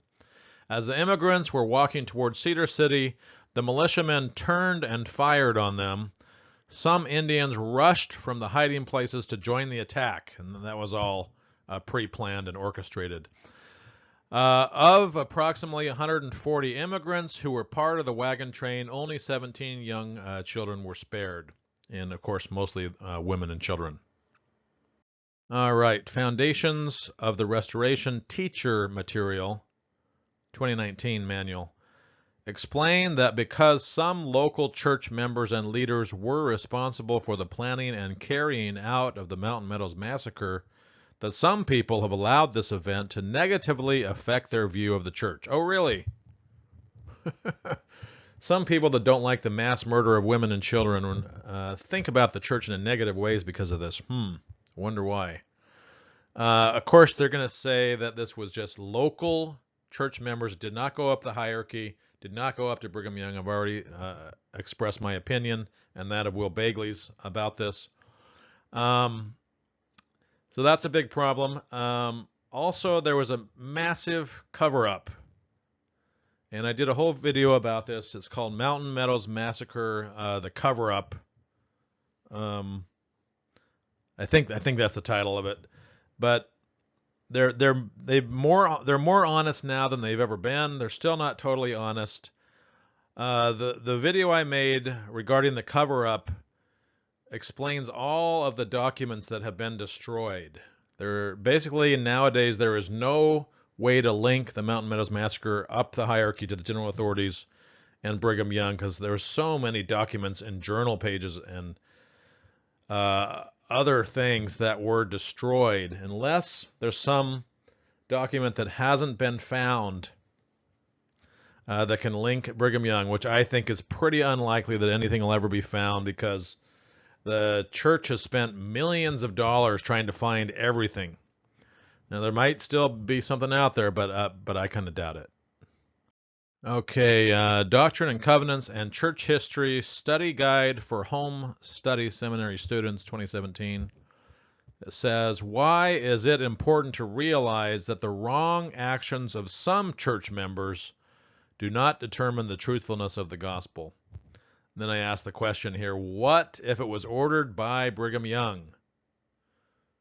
That would be a lot more powerful in determining that the gospel was false, right? Because you got a prophet responsible for mass murder. And people like Juanita Brooks, that also wrote a book about this, kind of blame Brigham Young for it because of all the blood atonement rhetoric, all the violent rhetoric that he was spewing out.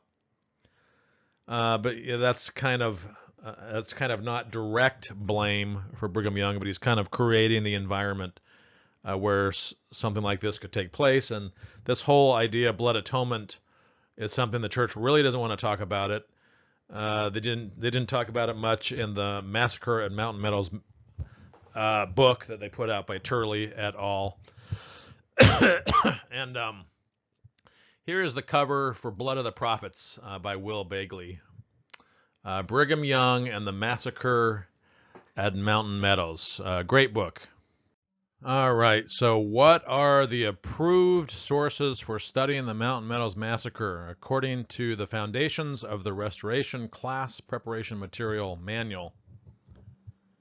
Approved sources are the Gospel Topics essays, of course, apologist Richard Turley's articles and book on the subject, which I mentioned. His book is Massacre at Mountain Meadows. The church spent millions of dollars putting that book together, and all the research took a long time to come out. That was the answer to Will Bagley's book. Also an approved source, the Saints book, Volume 2, which we'll give some quotes here from. All right, so one of the few times that they mention blood atonement, and they don't go into too much detail here, it's in the Saints No Unhallowed Hand book, 1846 to 1893, Volume 2. Came out in 2020. I believe there's one or two more volumes that are going to come out. In there it says, church leaders had often used extreme language that winter of 1857 to call the saints to repentance. At times, Brigham Young and others had even drawn on Old Testament scriptures to teach that certain grievous sins could be forgiven only through the shedding of the sinner's blood. So this is one of the rare times you'll hear them mention blood atonement. Get a picture above. It says blood atonement below, and they're going to slit the guy's throat and throw him into a grave. This kind of stuff actually did happen sometimes in the early days of the territory of Utah. So yeah, certain grievous sins, they don't say what they are, but they're like murder, adultery, even stealing. Like horse thieves could be blood atoned, or apostates could be blood atoned. All right, same source here, Saints, Volume 2. Such teachings as blood atonement harked back to the hellfire and brimstone language of Protestant revival preachers who tried to frighten sinners into reform. I think Brigham Young even went beyond that. Brigham Young understood that he sometimes let his fiery sermons go too far, and he did not intend for people to be put to death for their sins, although some were, and I think you could make an argument that Brigham Young did intend for some to die, especially his enemies. One source you can look at from Brigham Young's in the Journal of Discourses, you probably heard about this before. Brigham Young says, suppose you found your brother in bed with your wife and put a javelin through both of them, you would be justified, and they would atone for their sins and be received into the kingdom of God. I would at once do so in such a case and under such circumstances. I have no wife whom that I love so well that I would not put a javelin through her heart, and I would do it with clean hands. So I think Brigham Young took these things pretty serious, and the saints also took these sermons pretty serious. And we see the results of it in certain other murders, which I won't go into, and in the Mountain Meadows Massacre. Okay, moving on to another topic, we're going to talk about organic evolution. This is from the Old Testament Seminary Student Material, 2018. And they're actually quoting the First Presidency, or in other words, Joseph F. Smith, who was the prophet at the time, from an article in the Improvement Era in 1909 called The Origin of Man. So even 3 years ago, the church is saying basically they don't like the idea of evolution. They're going back to 1909 for the real truth, right? Because Joseph F. Smith knew what was going on. So in this manual it says, "It is held by some that Adam was not the first man upon this earth, and that the original human being was a development from lower orders of the animal creation. These, however, are the theories of men." This idea of evolution is the theories of men. It doesn't come from God, doesn't come from his prophet, Joseph F. Smith, who is against evolution. And then they're quoting him 3 years ago in a church manual. "The word of the Lord declared that Adam was the first man of all men, and we are therefore in duty bound to regard him as the primal parent of our race," which only goes back 7,000 years, right? Where we actually know that we have the fossils and the scientific proof that Homo sapiens go back 100,000 years, probably 200,000 years. And then we got hominids that go back millions of years. So we know that this 6,000-year-old Earth is bogus. One thing I didn't know is that President Joseph F. Smith dismissed 3 professors from BYU for teaching organic evolution. That's something I'd like to look into a little more thoroughly. That sounds interesting. Who were these professors? Okay, moving on to another manual, Doctrinal Mastery, New Testament Teacher Material 2016. They are going to quote from the Apostle D. Todd Christofferson from 2010, so about 11 years ago, he made this statement. Christofferson says, "Those who believe that our bodies are nothing more than the result of evolutionary chance will feel no accountability to God or anyone else for what they do with or to their body." So the body won't be sacred if it came from evolution, right?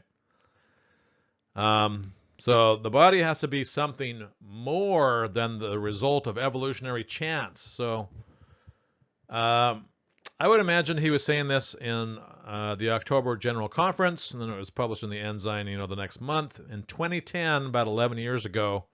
And this statement is being quoted again, 5 years ago in a manual. Okay, Old Testament Seminary Teacher Material 2018, about 3 years ago. They say the church does not have an official position on the theory of evolution. I think that's their official position now. We don't have a position, but then listen to what they say next. "But the Lord has revealed many details to his prophets about the origin of mankind and the creation of the earth." And those details from his prophets contradict the theory of evolution. So really they do have a position. And I've quoted you from some other manuals, quoting general authorities that they do have a position.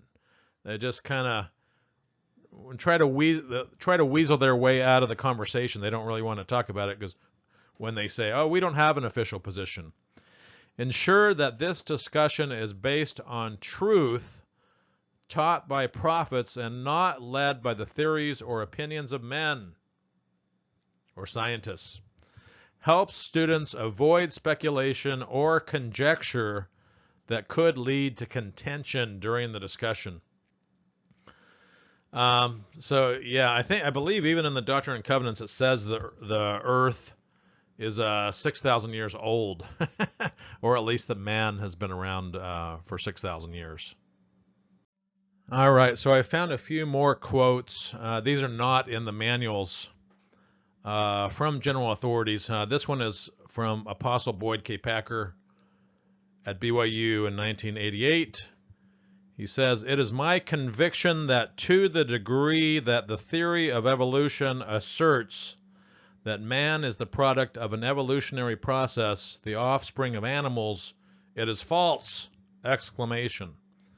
The so-called theistic evolution, the theory that God used an evolutionary process to prepare a physical body for the spirit of man, is equally false. Okay, a statement from the Apostle Joseph Fielding Smith in Doctrines of Salvation, Volume 1, 1954. If life began on the earth as advocated by Darwin, in other words, the theory of evolution, whether by chance or by some designing hand, then the doctrines of the church are false. And then in another place in Doctrines of Salvation, he says, if evolution is true, the church is false. And he's pictured above here. Okay, divinely appointed sources for studying evolution. Divinely appointed. Per the Old Testament Seminary Student Material Manual, 2018. So what are the good sources? The 1909 First Presidency Statement. Oh, yay. Let's go back to 1909, Joseph F. Smith. We can also trust General Authority Talks by Boyd K. Packer, who I think I quoted from that talk. George R. Hill III, I think he was a 70, and Mark E. Peterson. So we're gonna trust the racist Mark E. Peterson over people like evolutionary biologists like Richard Dawkins. Also, church manuals and magazines. Notice there's no scientific textbooks on here. We're going to study the words of the prophets. Okay, let's move along to a different subject. Book of Mormon translation. This is from the Latter-day Saint History Manual Teacher Material, 2018. In there it says, explain that Oliver Cowdery stated that by looking through the Urim and Thummim, Joseph was able to read in English the reformed Egyptian characters which were engraven upon the plates. All right, so was it the Urim and Thummim that was used, or was it the Seer stone that was used? All right, they're going to explain it. Okay, here, same manual, teacher material. Some later historical accounts from individuals who were present while Joseph Smith translated, including Emma Smith and Martin Harris, indicate that Joseph Smith sometimes used another instrument to translate the Book of Mormon. Sometimes used it. This instrument was a small oval stone referred to as a seer stone or a peep stone that Joseph discovered several years before he obtained the golden plates. He sometimes used it, but what are they not saying here? Well, the 116 pages, I think he used the Urim and Thummim, and then that was lost. And the whole entire Book of Mormon that we have nowadays was translated through the seer stone. They don't mention that. They are starting to put it in their videos and some of their art. We see Joseph Smith above looking into a white hat.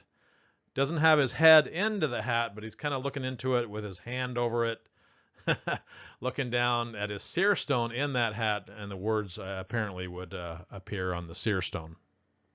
All right, same manual here, Latter-day Saint History, Teacher Material, 2018. They quote from the Book of Mormon translation, topics. I don't think that's gospel topics. It may be. It says here, these accounts indicate that Joseph Smith would place either the interpreters, the Urim and Thummim, or the seer stone into a hat to block out the light, which allowed him to better see the words that appeared on the instrument. I don't recall any accounts of him putting the Urim and Thummim in a hat, but maybe there is some out there. Other manuals contain pretty much the same information as above in this manual. Okay, same manual, and it asks a question. Why do you think that knowing that the Book of Mormon was translated by the gift and power of God is more important than knowing specific details about the translation process?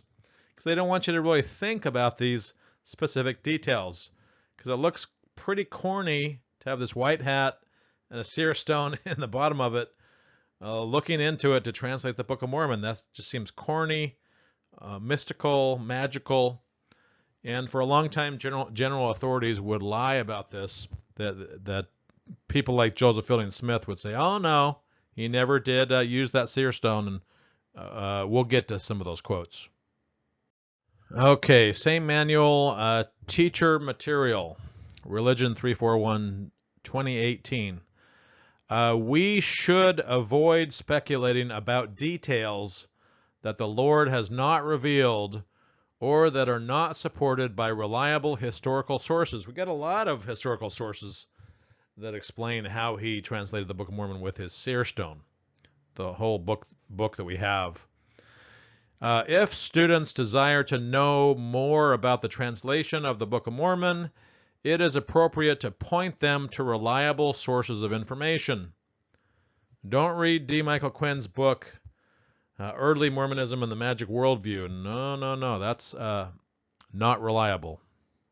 Pictured above, we got a South Park episode.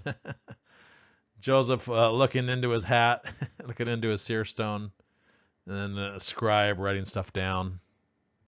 Okay, Doctrine and Covenants Student Manual, Religion 324 and 325, 2017. In addition to using the Urim and Thummim, the prophet Joseph Smith may have used a seer stone that he found in his youth to translate a portion of the Book of Mormon. So they kind of want to have it both ways. They want to have their cake and eat it too. He used the Urim and Thummim and the seer stone. They don't tell you the details. Urim and Thummim only 116 pages. The rest of the book, seer stone. It's not that Joseph Smith may have used a seer stone. He did. You can read Rough Stone Rolling. Richard Bushman will admit to this. Pictured above, the church just can't get the face in the hat. They show pictures of him with his white hat. We don't see the seer stone. He doesn't put his face in the hat. That looks a little too embarrassing. Although President Russell M. Nelson did put his face into a white hat, which I think is kind of embarrassing. Okay, the Doctrinal Mastery, Doctrine and Covenants, and Church History Teacher Material Manual, 2018. Talks about a Facebook post by President Dieter Uchtdorf, then of the First Presidency. He had been asked the following question: do you really believe that Joseph Smith translated with seer stones? How would something like this be possible? Okay, so President Uchtdorf gave his response. I answer yes. This is exactly what I believe. This was done, as Joseph Smith said, by the gift and power of God. In reality, most of us use a kind of a seer stone every day. My mobile phone is like a seer stone. Except I think the mobile phone's a little bit more advanced in technology. All right, so still from this Facebook post by Uchtdorf. I guess it was on June 21st, June 21st, 2016, in that same Doctrinal Mastery manual. So he says, I can get the collected knowledge of the world through a few little inputs. I can even translate anything into or from many different languages. Well, this is the work that mankind has been able to do. This kind of technology has been developed by humans, much more advanced than anything Joseph Smith was doing with the seer stone, in my opinion. Yeah, God didn't help us with this. This is something that has been done by humans through trial and error, through science, and through our own efforts. But he goes on, if I can do this with my phone, who are we to say that God could not help Joseph Smith with his translation work? Because, of course, you can translate with your phone now. All right, some more information about this in Saints, Volume 1. Joseph Smith and Martin Harris translated quickly.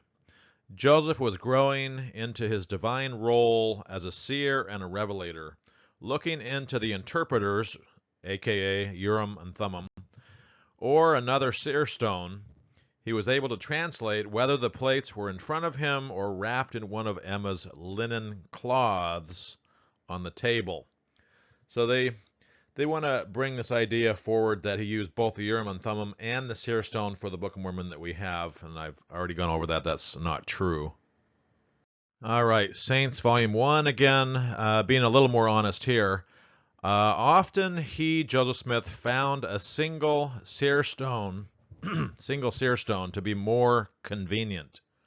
Well, yeah, for the whole Book of Mormon that we have. He would put the seer stone in his hat, place his face into the hat to block out the light, and peer at the stone. So that's accurate, and that's a little more transparency than they've had in the past. Light from the stone would shine in the darkness, revealing the words that Joseph dictated as Oliver Cowdery rapidly copied them down. And they're actually talking about the seer stone even in the primary manual now, in the Come Follow Me for Primary Book of Mormon 2020 manual, although they say that he used both Urim and Thummim and seer stone.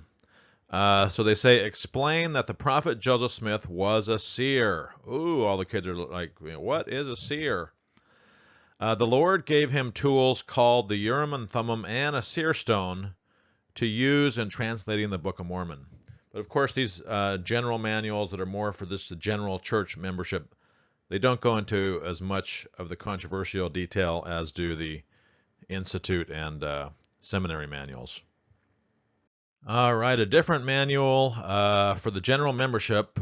Come Follow Me for Individuals and Families, Book of Mormon 2020. The Book of Mormon was translated by the gift and power of God. We don't know very many details about the miraculous translation process. Well, we know more than they're letting on. But we do know that Joseph Smith was a seer. Ooh, what is a seer? Aided by instruments that God had prepared, 2 transparent stones called the Urim and Thummim, and another stone called a seer stone. So they are mentioning it in these general manuals, so that's good, I guess. All right, but some of the old timers, like the Apostle Joseph Fielding Smith, denied that Joseph Smith ever used a seer stone in the translation of the Book of Mormon. Here's a statement in Doctrines of Salvation, Volume 3, 1954. While the statement has been made by some writers, for example, B.H. Roberts is one I think he's referring to, but also now we have it in the manuals of the church, which are written by the church, right? So the statement has been made in current church manuals and by B.H. Roberts that the prophet Joseph Smith used a seer stone part of the time in his translating of the record or plates, and information points to the fact that he did have in his possession such a stone, yet there is no authentic statement in the history of the church which states that the use of such a stone was made in that translation. So they used to deny this because they used to think it was pretty embarrassing, and I think it is still embarrassing. Joseph Fielding Smith, there is no authentic statement in the history of the church which states that the use of such a seer stone was ever made or was ever used in the translation of the Book of Mormon. And it's interesting, he says that he knew that Joseph Smith did have in his possession a seer stone. Of course, Joseph Fielding Smith, he was a church historian, put that away in his own private vault or his own private safe.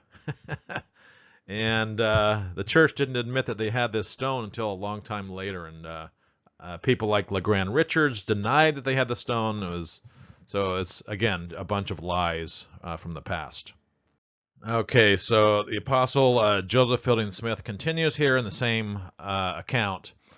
The information that Joseph Smith used this seer stone is all hearsay. And personally, I do not believe that this stone was used for this purpose. In other words, translating the plates.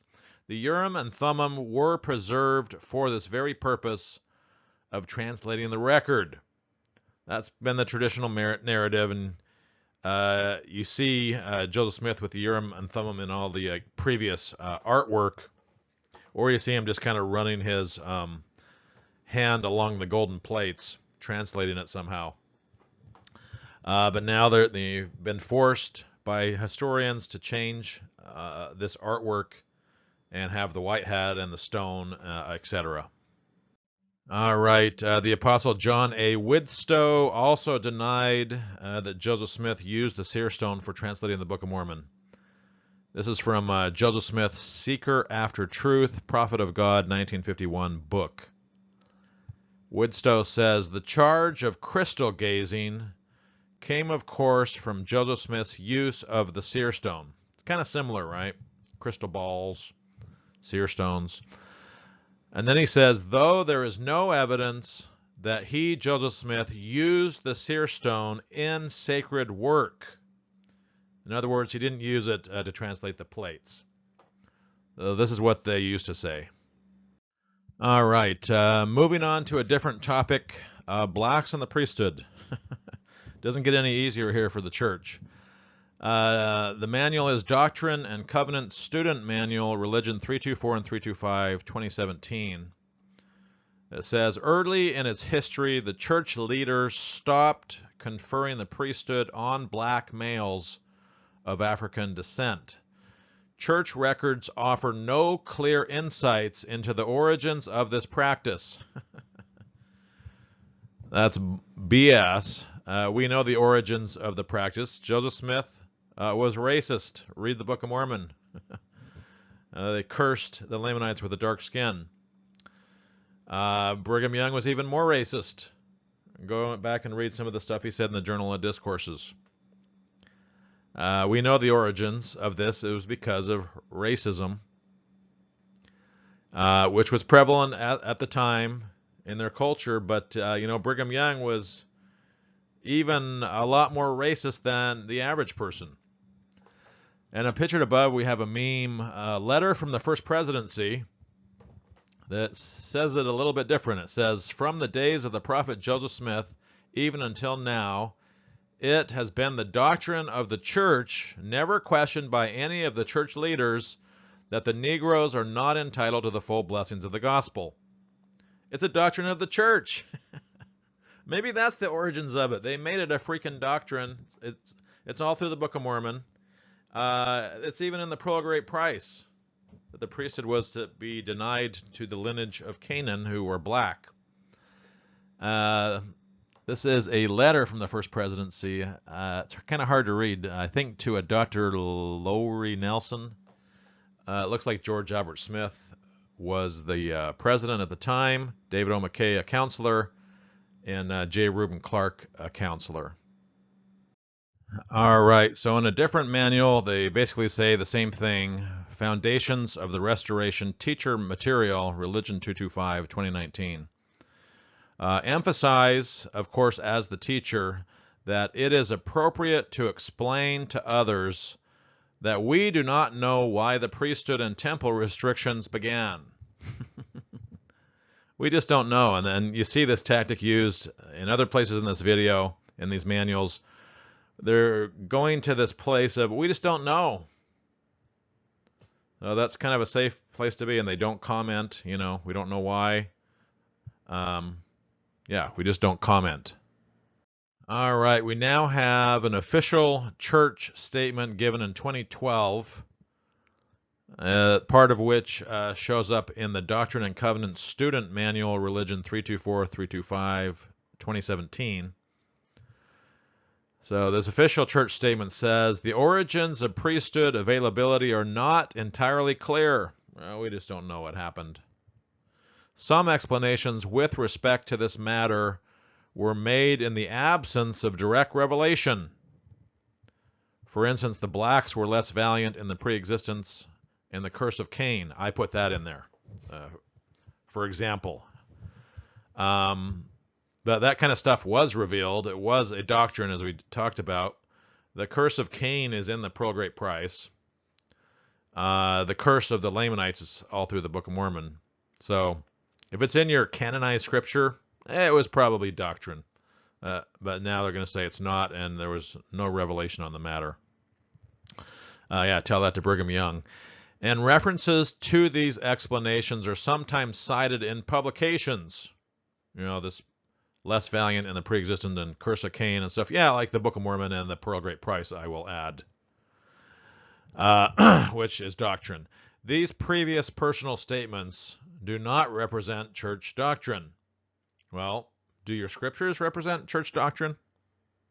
All right, the Doctrine and Covenants Student Manual, Religion 324-325, 2017 manual. They're quoting the Race and the Priesthood Gospel Topics essay. This statement shows up in several other manuals as well. There's a lot of boilerplate that they copy and paste into different manuals. So they're quoting the Gospel Topics essay, which says, "Today the church disavows the theories advanced in the past that black skin is a sign of divine disfavor or curse." Theories advanced in the past that black skin is a curse. Where did those theories come from? Joseph Smith, Brigham Young, the Book of Mormon, the Pearl of Great Price. But it's good now that they're saying they disavow those. We disavow other theories that it reflects unrighteous actions in a pre-mortal life, which the general authorities taught for years, people like Joseph Fielding Smith, Bruce R. McConkey, that mixed race marriages are a sin. That's still taught in the Book of Mormon, and particularly by Brigham Young, that says you should put a javelin through such couples. Or that blacks or people of any other race or ethnicity are inferior in any way to anyone else. Good. It's good that they condemn this now. Church leaders today unequivocally condemn all racism, past and present, in any form. Okay, so what does it say in the Pearl of Great Price about blacks in the priesthood? Well, here's one, Moses 5, 36 and 40. "And now thou, Cain, shall be cursed from the earth, which hath opened her mouth to receive thy brother Abel's blood from thy hand." Because, of course, Cain killed Abel. "And I, the Lord, set a mark upon Cain." What was that mark, or what was that curse? Well, general authorities taught in the church for decades that it was the skin of blackness. All right, moving forward a few chapters in the Pearl of Great Price to Moses 7, 21 through 23. It says, "And Enoch also beheld the residue of the people which were the sons of Adam." These were the righteous people who were taken up into heaven. That's the story of Enoch. "And they were a mixture of all the seed of Adam, save it was the seed of Cain."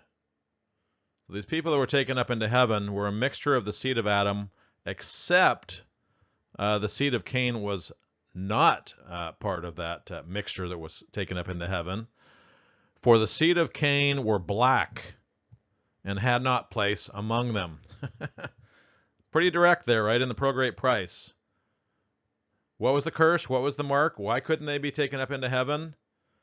Because they were the seed of Cain, and the seed of Cain were black, and they had no place among the righteous seed of Adam, with the people under Enoch. Also, you can look at the Book of Abraham in the Pearl of Great Price, chapter 1, verses 20 through 27, where the seed of Ham, whose wife Egyptus was a descendant of Cain, were also cursed as pertaining to the priesthood. That's a direct quote. They were cursed as pertaining to the priesthood. You can look in the Guide to the Scriptures. I think it's still in the modern day Scriptures under Ham. Guide to the Scriptures under Ham, whose wife was Egyptus, who was a descendant of Cain. Therefore, she was black, right? Descendant of Cain, as it talked about up here. In Moses chapter 7, the seed of Cain were black, and since his wife was black, Egyptus was black, they were cursed as pertaining to the priesthood. And this is from when was the Pearl of Great Price canonized? 1880, I believe, or around there.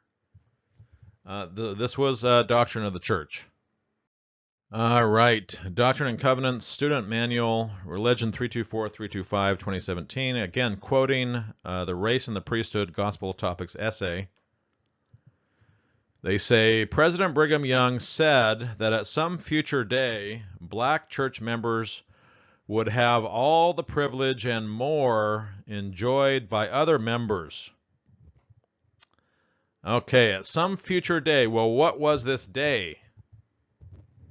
Well, if you read the speeches and quotes from Brigham Young, he tells you the some future day was after all white people had received the priesthood. That's when the blacks could get it. And what percentage of the earth has received the Mormon priesthood? 0.001%? Well, all white people had to receive it first, according to Brigham Young. You can look at Journal of Discourses, Volume 7, pages 290 to 291, October 9th, 1859 speech. All right, Foundations of the Restoration Class Preparation Material, Religion 225, 2019, preparation material for the teachers.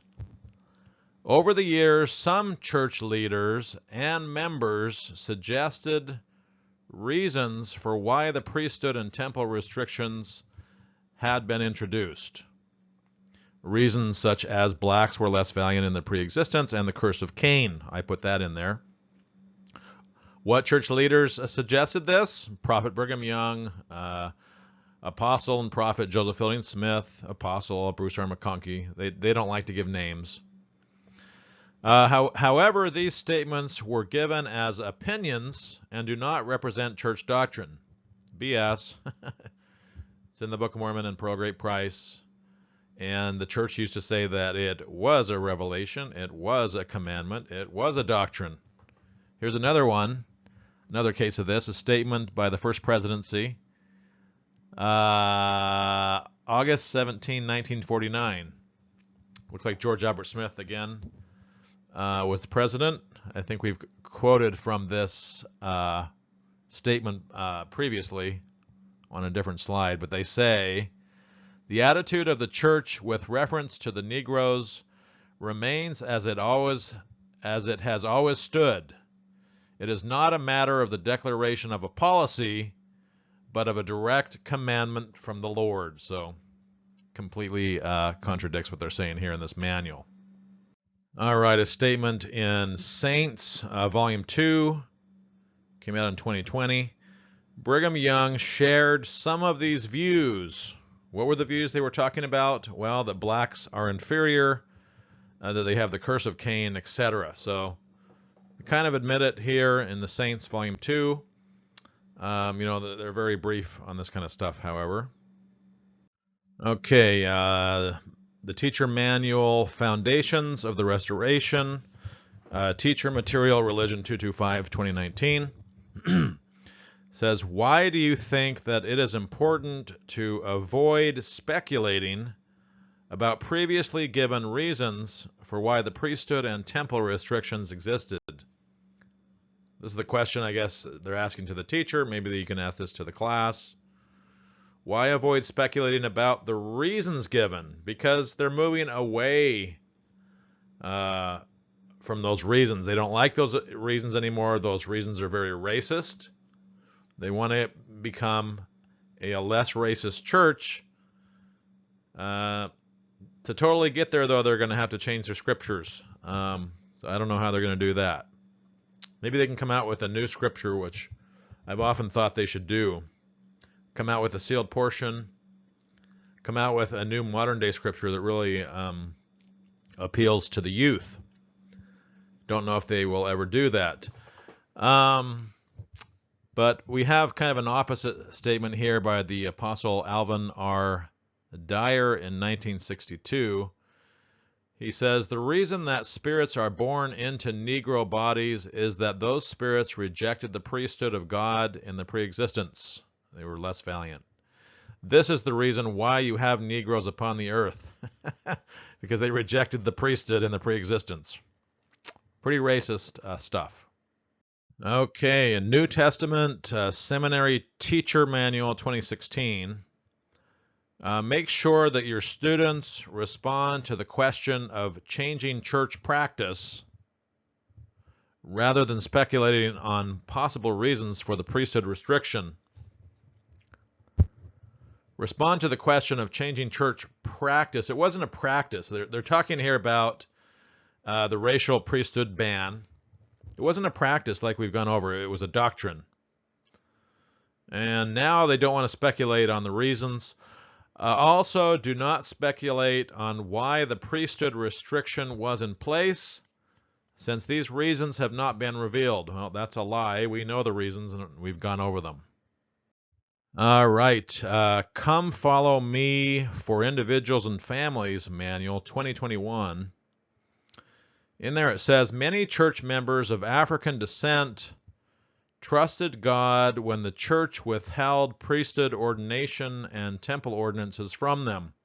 Why would you trust the church or trust God if the church is racist against you? The church won't let you have the priesthood. The church won't let you go to the temple. Why trust in them? They're racist. Even though they did not understand why this policy existed. Well, if they heard any of the things I mentioned here, then they would know. And often they felt hurt by the explanations taught at the time, which the church disavows today. That's good. Many devout members of African descent trusted the Lord and stayed faithful throughout their lives. But should they? Should the Lamanites trust in the church? Not when they're racist, and they're still racist in their scriptures. So I say no, don't trust them. Okay, Book of Mormon Seminary Teacher Manual 2017. They're reading 2 Nephi chapter 5. It says in here, make sure that your students understand that the curse mentioned in this chapter was separation from God. No, it wasn't. We'll go over that on the next slide. The changing of the Lamanite skin was only a mark or a sign of the curse. And the curse was supposedly separation from God.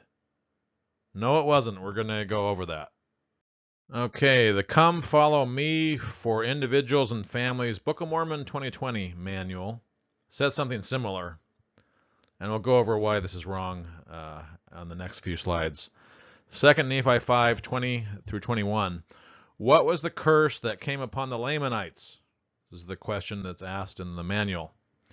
In Nephi's day, the curse of the Lamanites was that they were cut off from the Lord's presence because of their iniquity. No, it wasn't. We'll go over these verses. The curse is not that they were cut off from the Lord's presence. Pictured above, we have a statement from Spencer W. Kimball, 1960 General Conference, where he talks about the Lamanites, or the Indians with a dark skin, that through their faithfulness, that they all again will become white and a delightsome people. That never really happened, right? All right, another place where they mention this is Book of Mormon Student Manual, Religion 121, 122, 2009. So a little bit further back in time. Talking about 2 Nephi 5, verses 20 through 25, the Lamanites were cursed. What was the curse? The curse is clearly defined in verse 20 as being cut off from the presence of the Lord.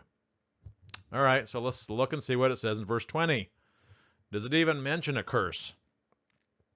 Wherefore the word of the Lord was fulfilled, which he spake unto me, saying that inasmuch as they will not hearken unto thy words, they shall be cut off from the presence of the Lord. And behold, they were cut off from his presence.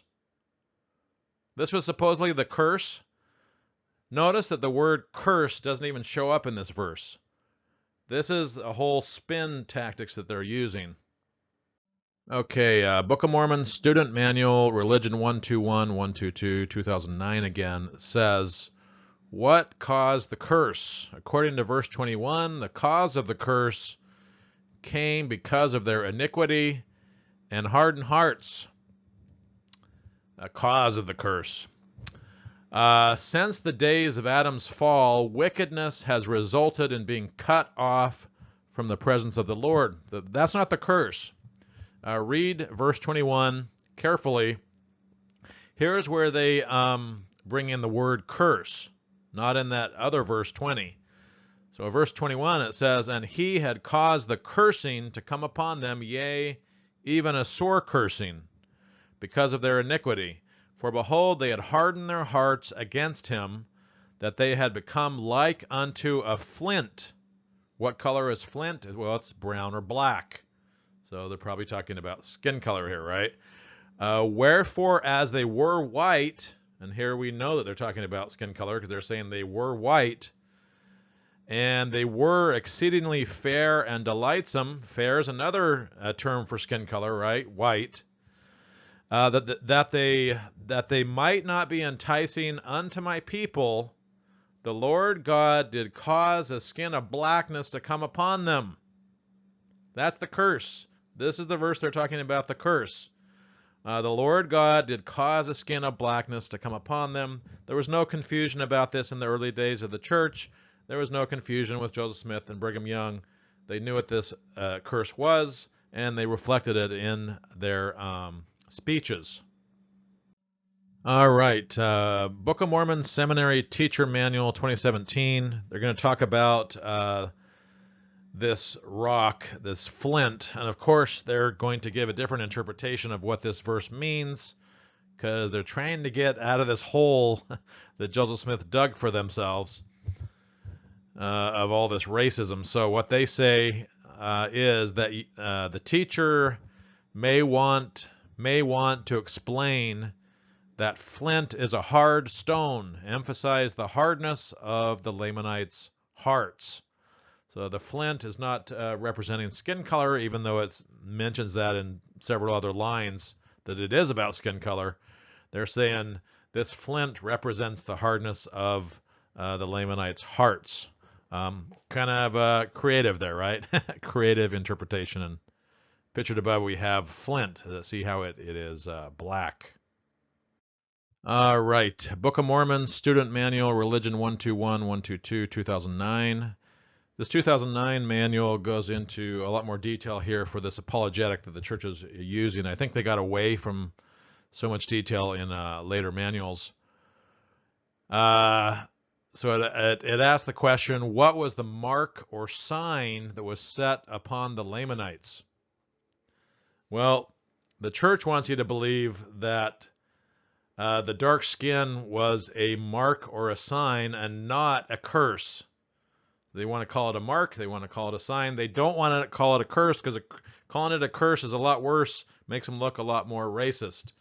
But you'll notice, and we're talking about 2 Nephi chapter 5 here, that the word mark or sign does not show up in this entire chapter. So they're pulling that from other places in the Book of Mormon, that the dark skin was a mark or a sign upon the Lamanites. If we look at verses 22 and verses 23, it says, "And thus saith the Lord God, I will cause that they shall be loathsome unto thy people, save they shall repent of their iniquities." These are the ones cursed with the dark skin. They will be loathsome unto the white-skinned people. "And cursed shall be the seed of him that mixeth with their seed, for they shall be cursed even with the same curse."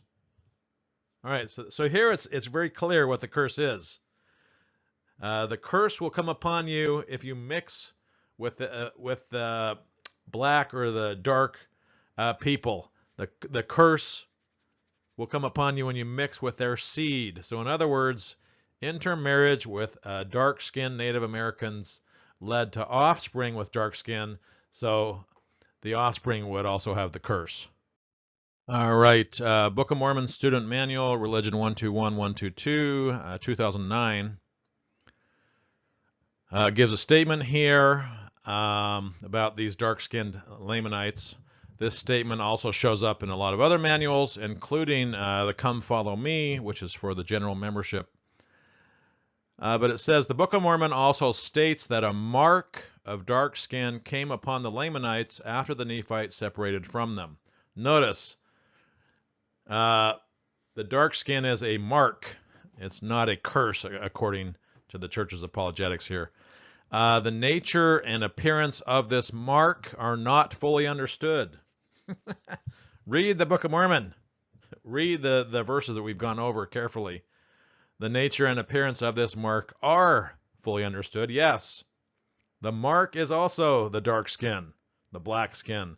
The curse is the dark skin. The mark is the dark skin as well. They're just using different verbiage to describe it. The mark initially distinguished the Lamanites from the Nephites. Yes, black and white, distinguished from each other. And then we got people like Spencer W. Kimball. I guess he's the prophet here in October 1960 General Conference. Talks about the dark Lamanites becoming white and delightsome. Why does he talk this way as the prophet of the church? Well, because that's what it says in the Book of Mormon.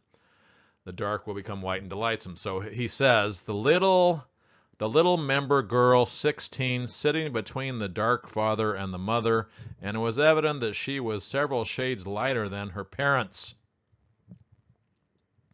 But both her father and mother were dark. Somehow the kids were becoming lighter than the parents. These young members of the church are changing to whiteness and delightsomeness. So Kimball really believed that their skin color was going to change. Of course, it never happened. All right, Book of Mormon Seminary Teacher Manual 2017. They're going to summarize Alma chapter 3, verses 5 through 17. Going to summarize it by explaining that these verses describe the curse and the mark that had come upon the Lamanites. Remind the students that the curse that the Lamanites experienced was separation from God because of their rebellion and disobedience. That was not the curse. We've talked about this. But let's look at Alma chapter 3, verse 6, which is one of the verses that they were summarizing. It says, "And the skins of the Lamanites were dark, according to the mark which was set upon their fathers, which was a curse upon them, because of their transgression and their rebellion against their brethren." All right, so the dark skin was a mark, and the dark skin was a curse. It says, according to the mark which was set upon their fathers, which was a curse. Right? The dark skin is the mark and the curse. Okay, Book of Mormon Student Manual, Religion 121, 122, 2009. There's a statement in there. It also shows up in other manuals, including the Come Follow Me curriculum. In there it says, prophets affirm in our day that dark skin is not a sign of divine disfavor or a curse. Why would they have to say that dark skin is not a curse? Oh, because that's what the general authorities used to teach, and that's what's still in the Book of Mormon. Pictured above, we have a discourse by Brigham Young, recorded in Wilford Woodruff's journal in 1851. Brigham Young, counseled the brethren to buy up the Lamanite children as fast as they could and educate them and teach them the gospel, so that not many generations they would become a white and delightsome people. Buy up the Lamanite children. See, Brigham Young was not against slavery. Slavery was not illegal in the early days of the Utah Territory, either for African Americans or for Lamanites. Buy up the Lamanite children, and then someday they will become white and delightsome. Apostle and President Spencer W. Kimball just reiterated this later on in the 1960s. All right, another speech from the prophet Brigham Young, June 1st, 1862, in the Leonard J. Arrington Papers. He says, "The people can bring evil upon themselves, as did the Lamanites. They brought upon themselves their dark skins. Their loathsomeness of character has come upon them because they transgressed the laws of God. The same with the African. We see their dark, glossy skin, and they, as a race of beings, can never receive their blessings until the residue have come in and received theirs." So that's basically all the white people. "And all except Cain's, and then they can come in and they will return to God and become a white and delightsome people, but the Lamanites will first." So the whites have to receive all of the priesthood and the blessings, and then later on, after all of them have had their chance, then the seed of Cain can come in, and then they can become white and delightsome, because everybody is white in heaven, right? Okay, another speech from the prophet Brigham Young, September 9, 1866, in Logan, Utah. Leonard J. Arrington papers again. In this speech, it says, "The Lord also cursed the Lamanites with ignorance and darkness of skin." There you go. What was the curse? Darkness of skin, according to the prophet Brigham Young. They were also cursed with a loathsome disposition, leaving them to wander in ignorance and filth. Wander in ignorance and filth from generation to generation until the curse should be removed. And then we have another statement up here by Brigham Young, not sure the source on it, but it says, "We will show them that in consequence of their transgressions, a curse has been inflicted upon them in the darkness of their skins." That's the Lamanites. But don't worry, the will of the Lord, it is the will of the Lord that the curse of their color, see, the dark skin is the curse of their color, shall be removed someday, and they will be restored to their pristine beauty, which is white, right? White is the pristine beauty. White is the color of all the people in heaven. All right. Church historian and general authority B.H. Roberts also said something very similar. I think he was a member of the 70. This is in his book, A New Witness for God, 1895. B.H. Roberts is pictured above. It says, "They, the Nephites, delighted in idleness, and as they did not like to retain God in their knowledge, God gave them over to a reprobate mind, and a curse fell upon them, even the curse of a dark skin." So you think these early general authorities were confused about what the curse was? They weren't. "So that they became loathsome in appearance as in habits, and they became the Lamanites." The Nephites were cursed with a dark skin, and they became Lamanites. Okay, Foundations of the Restoration, Class Preparation Material, Religion 225, 2019. If you notice, a lot of the most controversial stuff's in the teacher manuals. It basically tells the teachers what to say to the students.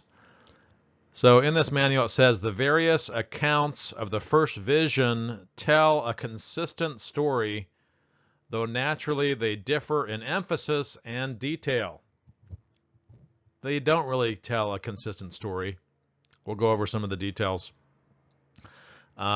This meme above points out some differences in the 1832 version and the 1838 version. All right, the Foundations of the Restoration, Class Preparation Material, Religion 225, 2019 manual. It does list part of the 1832 account, which is the earliest account, which is in Joseph Smith's handwriting. So it's probably the most important. It's the earliest, and it's the one in his handwriting. So I'd say it's the most important. They do quote from it.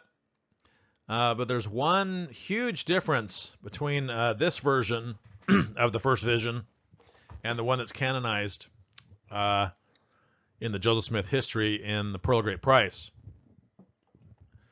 All right, so in this manual, it gives the following from the 1832 account, which was actually cut out of one of Joseph Smith's journals by Joseph Fielding Smith and kept in his safe for a while till he got caught, and then he had to put it back in.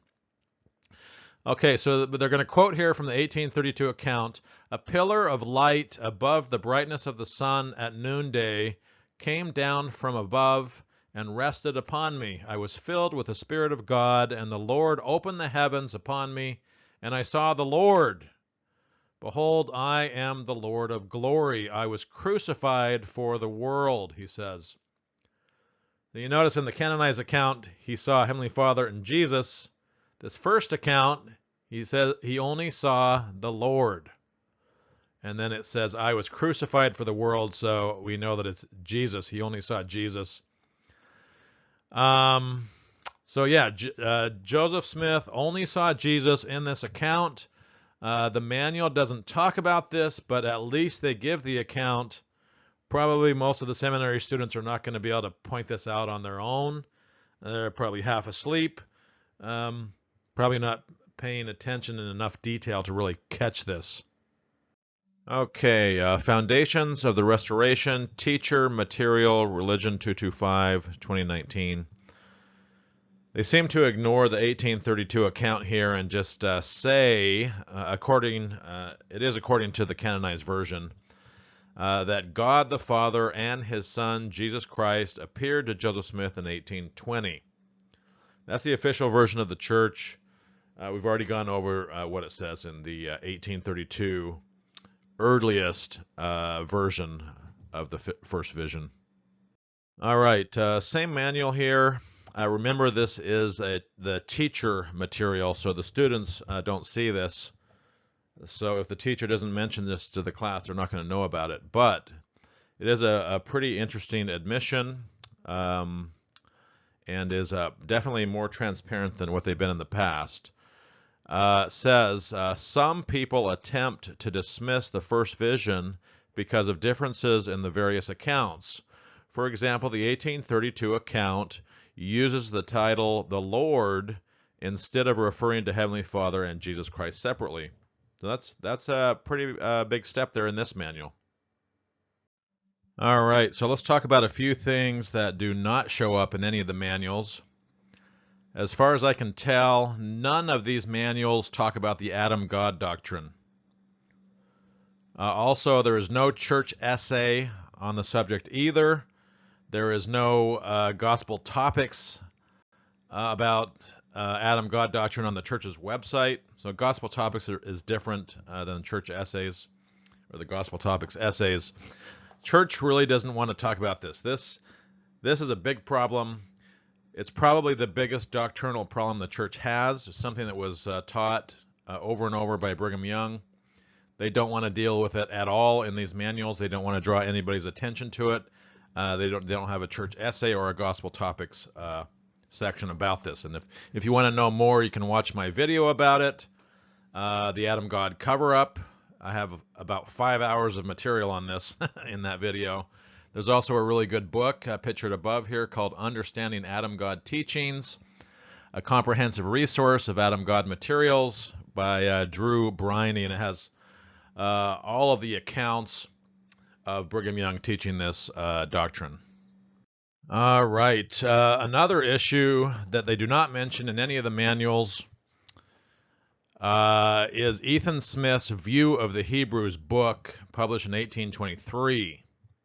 Never mention it. View of the Hebrews is also never mentioned in any of the church essays. It's a topic they don't want to deal with. View of the Hebrews, Joseph Smith was probably aware of, and he probably used it to get some of the ideas and basically the outline for the Book of Mormon, because it deals basically with the same kind of ideas and outline. I've done 3 videos on Ethan Smith and the View of the Hebrews. You can just go into my channel and search for Ethan Smith or for View of the Hebrews. Cover page is here on the left. Picture on the right is, I think, the only picture we have of Ethan Smith. All right. None of the manuals mention the Kinderhook plates. I did a video on the Kinderhook plates too. You can look that up. Kinderhook plates are not mentioned in any of the church essays either. So this is definitely an issue they don't want to touch with a 10-foot pole. It's another example of Joseph Smith's failed ability as a translator, as is the Book of Mormon, not the Book of Mormon, as is the Book of Abraham, as is the Greek Psalter, and we have a few other incidents too that show that he is a failed translator. All right, back to a subject that they do talk about. That is LGBTQ plus issues, or homosexuals. The Preach My Gospel, A Guide to Missionary Service Manual 2019 talks about baptismal candidates.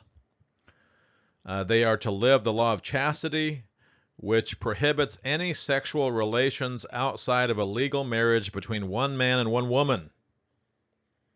That's the only acceptable type of marriage, according to the church, between one man and one woman. They no longer practice polygamy.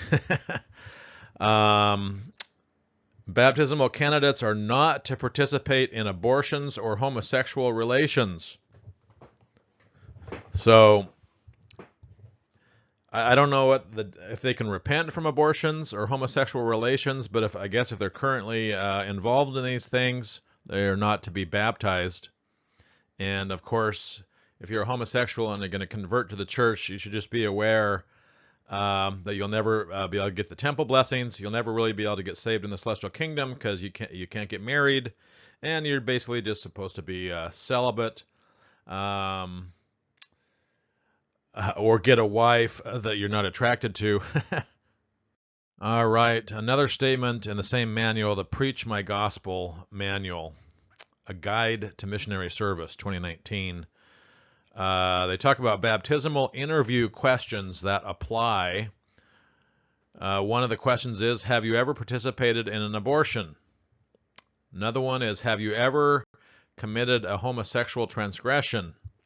Then they say, note that a person who answers yes to either of these questions must be interviewed by the mission president before being baptized. So this is some interesting information here about what the procedure is as far as baptizing and converting people that have had abortions or that are homosexual or anywhere probably on the LGBTQ scale or spectrum. All right, Book of Mormon Student Manual, Religion 121-122, 2009, also talks about homosexuality. And they quote Apostle Richard G. Scott from a 1994 General Conference. So Scott says, sexual immorality creates a barrier to the influence of the Holy Spirit. It engenders selfishness and can produce aggressive acts such as brutality, abortion, sexual abuse, and violent crime. Sexual immorality can produce these aggressive acts, or you can just have basic sex like most people. It doesn't really have to lead to brutality or these other things, violent crime that he mentions. Sometimes you got to wonder what they're talking about here. And then he says, such stimulation can lead to acts of homosexuality, the sexual immorality that people commit, I guess. It can lead to acts of homosexuality, and these things are evil and absolutely wrong. All right, same manual here, Book of Mormon Student Manual. They say homosexual activity is a serious sin, which they quote from the For the Strength of Youth pamphlet from 2001. All right, they also mention homosexual relationships in the Teachings and Doctrine of the Book of Mormon Teacher Manual, Religion 275, which came out in 2015. They quote Apostle M. Russell Ballard, looks like from a general conference in 1999. So Ballard says, false prophets and false teachers are also those who attempt to change the God-given and scripturally based doctrines that protect the sanctity of marriage, the divine nature of the family, and the essential doctrine of personal morality. The church is totally against gay marriage. They advocate a redefinition of morality to justify fornication, adultery, and homosexual relationships. Redefinition of moralities, which, of course, homosexual relationships are wrong. Okay, the Eternal Family Teacher Manual, Religion 200, came out in 2016. They say, our gender was established before we were born into mortality and is an essential characteristic of our eternal identity. So we have this eternal gender. So this really dismisses anybody who's transgender, that feels like, they were born into the wrong gender and they want to change or switch. Church basically teaches we had an eternal identity or gender before we came here, while we're here, and after here, and basically just dismisses the whole transgender idea. All right, same manual here, the Eternal Family Teacher Manual. They say church leaders distinguish between same-sex attraction, that's what they call it, which is not sinful, and homosexual behavior, which is considered sinful because it conflicts with Heavenly Father's plan for our exaltation. So you can have the attraction, that's not sinful, but you cannot act upon it. So if you are a homosexual or somebody on the LGBTQ spectrum, you're expected to be celibate for your entire life. You're not allowed to get married, and you're not allowed to express your homosexual attractions through behavior. Heavenly Father's plan is all about having children on this earth and spirit children in the next life or in the next world. And of course, only women married to men can have children, right, biologically. So that's their justification. Okay, same manual here. It says, and this is for the teachers, I guess. It says to ask 3 students to read aloud the second paragraph of The Family, a Proclamation to the World. All right, what does the second paragraph say? Gender is an essential characteristic of individual premortal, mortal, and eternal identity and purpose. So just reiterating what we've already said. Okay, same manual, the Eternal Family Teacher Manual, 2016. They quote Apostle Dallin H. Oakes, I guess from October 1995 General Conference. So Oakes says, exaltation in the celestial kingdom is only available to a man and a woman who have entered into and been faithful to the covenants of an eternal marriage in the temple of God. So, like I said, they don't believe in gay marriage. Only a man and a woman who are married can make it into the celestial kingdom, basically Mormon heaven. And they have to be faithful to their covenants. And there's no gay marriage. There's basically no salvation in the top tier for gays. Okay, same manual, the Eternal Family Teacher Manual. They quote Apostle Jeffrey R. Holland, who gave a talk in General Conference in October 2007. Holland says, as for why you feel as you do, he's talking about homosexual attraction, why you feel that way, I can't answer that question. A number of factors may be involved, and they can be as different as people are different. No, that is incorrect information, Holland. Some things, including the cause of your feelings, we may never know in this life. That's another lie. The causes are not different depending on who you are. The causes of this we are starting to know through science. It's basically the epigenetic information in your brain that makes you gay. They haven't been able to find the gay gene or the LGBTQ gene. But there's epigenetic information in your brain that makes you gay, and you can't change that. That never changes. That's part of your biological makeup. So Holland is lying here. Okay, same manual here. It says, even though individuals may not choose to be attracted to people of the same sex, they can choose how to respond to that attraction. So they can choose to be celibate their whole life. Never express that attraction. That's very, very hard. It's almost impossible. And of course, heterosexual people are not expected to be celibate their whole lives. So it's a big contradiction. Okay, different manual here.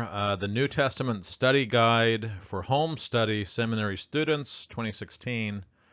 They quote the For the Strength of Youth pamphlet again, which says homosexual and lesbian behavior is a serious sin. And then they quote from a First Presidency statement on same-gender marriage that's in the Gospel Topics, I guess, at LDS.org, or now it is churchofjesuschrist.org.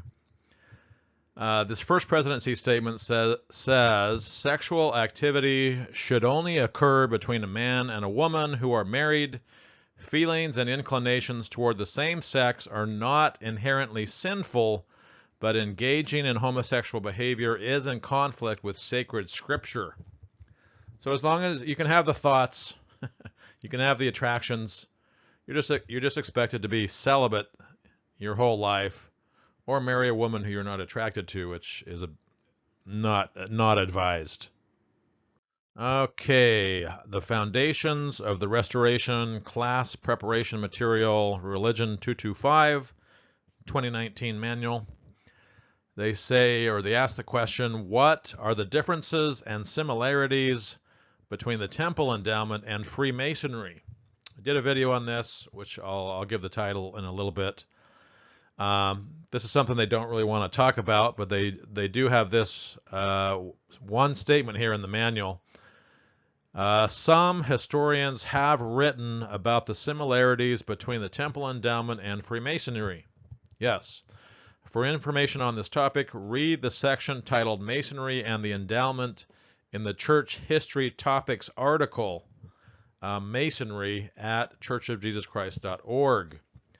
So they don't say much about it, but they refer you to this Church History Topics article, which is different than the church essays on Masonry, and we're gonna go over what it says in that church history topic. All right, so this church history topic article called Masonry, it goes into some of this. Probably very few students or teachers will even go and read these topics. But it says, during the reenactment of the story of Hiram in the Bible, Masons advance by degrees using hand grips, key words, and special clothing. Sounds familiar, right, to the Mormon temple endowment ceremony. Okay, same church history topics article on Masonry. They're pretty honest in here about some things. They say some early Latter-day Saints were Masons, like Heber C. Kimball, Hiram Smith, and others. I'll throw in Joseph Smith Sr. as well. They belonged to Masonic lodges in the 1820s, and Joseph Smith joined the fraternity of Freemasonry in March of 1842 in Nauvoo, Illinois. Soon after he became a Mason, Joseph Smith introduced the temple endowment. There are some similarities between Masonic ceremonies and the endowment. There's not just some, there's a lot. And I will refer you to my video in a little bit. Yeah, pictured above, we have the Masonic Hall building, I guess, in Nauvoo, Illinois. Okay, going on in the same source here. On May 3rd, 1842, Joseph Smith enlisted a few men to prepare the space in his red brick store in which the Nauvoo Masons met, preparatory to giving endowments to a few elders. And pictured above, we have the red brick store in Nauvoo, Illinois. Okay, same article here. Remember, none of this article is in the manuals. They refer you to this article. They say very little in the manuals. They say, the next day, Joseph Smith introduced the temple endowment for the first time to 9 men, all of whom were also Masons. All of whom were also Masons, so that's interesting.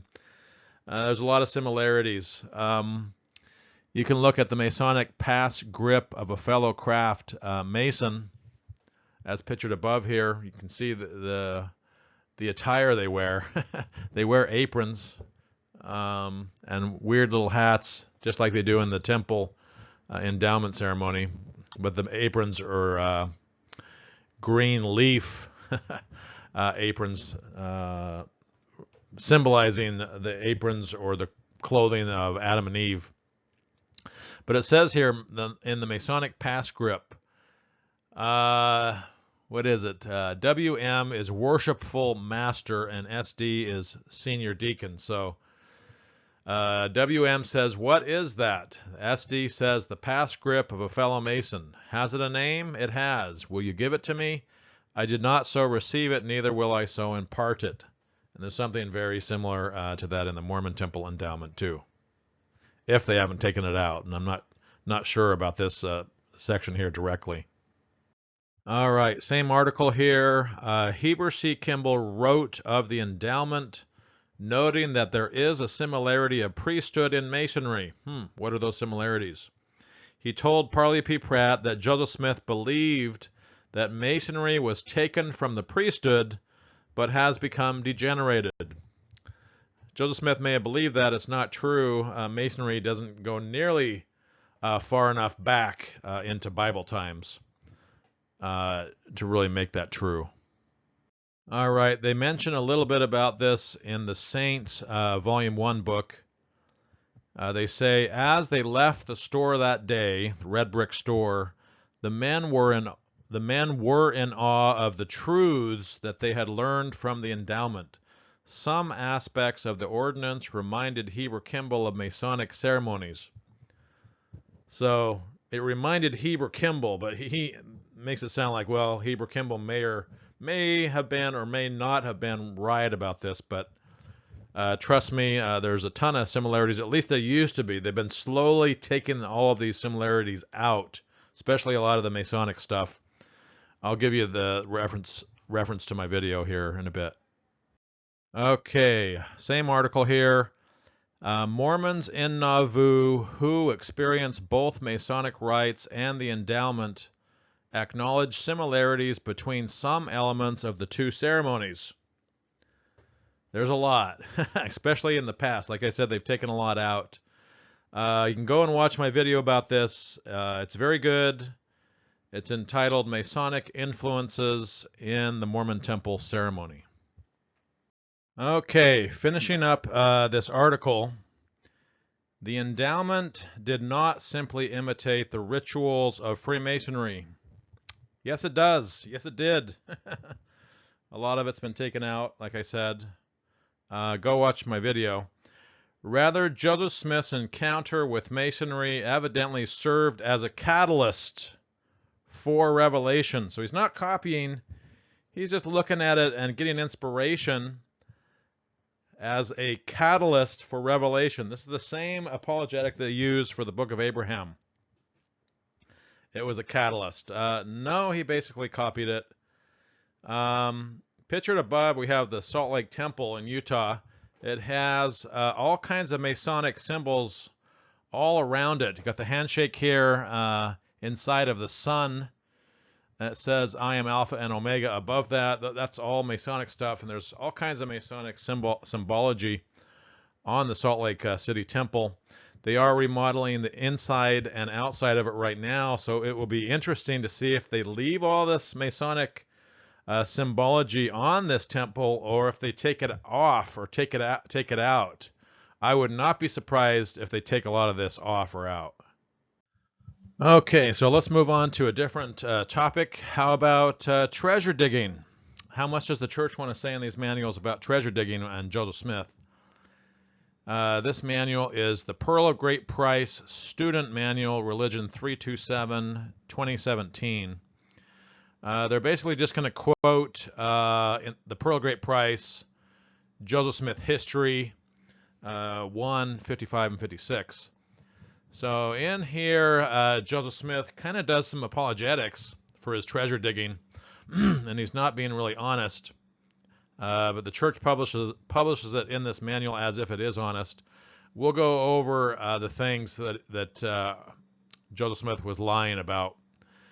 So it says in here, in the month of October 1825, I, Joseph Smith, hired with an old gentleman by the name of Josiah Stowell, who lived in Chenango County, state of New York. He had heard something of a silver mine having been opened by the Spaniards in Harmony, state of Pennsylvania, and had, previous to my hiring to him, been digging in order, if possible, to discover the mine. I guess this is Josiah Stowell. After I, Joseph Smith, went to live with him, he took me with the rest of his hands to dig for the silver mine. Was that what Joseph Smith was doing? He was just one of the diggers? No, and we'll talk about that. At which I continued to work for nearly a month. He was a worker, right? Without success in our undertaking, and finally I prevailed with the old gentleman to cease digging after it. So it was Joseph Smith that convinced him not to dig. Is that really what happened? Hence arose the very prevalent story of my having been a money digger. Interesting, right? He just dug. According to him, no, that's not what happened. Joseph Smith had a lot more prominent role in this than what he lets on to. Okay, here, same manual, the Pearl of Great Price Student Manual, 2017. They also give an account from Lucy Mack Smith and her history. Lucy Mack Smith, History of 1845. It was not in the rough draft or the preliminary manuscript. This was later added on, I guess, by Lucy Mack. You can find this history in the josephsmithpapers.org website. But in this manual it says, concerning Joseph Smith's money digging for Josiah Stowell, Joseph's mother, Lucy Mack Smith, wrote the following in her history. A man by the name of Josiah Stowell came from Shenango County, New York. Not sure if that's how you say that. Shenango County, New York, to get Joseph Smith to assist him in digging for a silver mine. To get him to assist in digging. Was that what he was doing? He came for Joseph from having heard that he was in possession of certain means by which he could discern things that could not be seen by the natural eye. So interesting here. Is she talking about the seer stone? Maybe, but she doesn't mention it by name. Joseph Smith endeavored to divert him from his vain project. Yeah, right. So Joseph was trying to get him not to dig. But he was inflexible and offered high wages to such as would dig for him, and was still very anxious to have Joseph Smith work for him.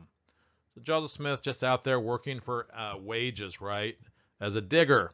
Well, again, Lucy Mack is doing some apologetics here, kind of protecting her son. Makes you wonder how involved she was with other things.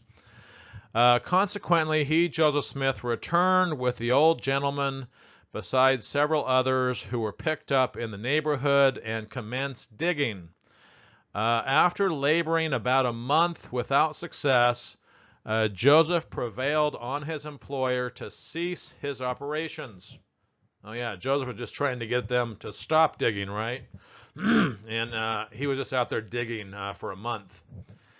It was from this circumstance, namely working by the month at digging for a silver mine, that the very prevalent story arose of his, Joseph Smith's, having been a money digger. Kind of the same thing that Joseph Smith put in his history.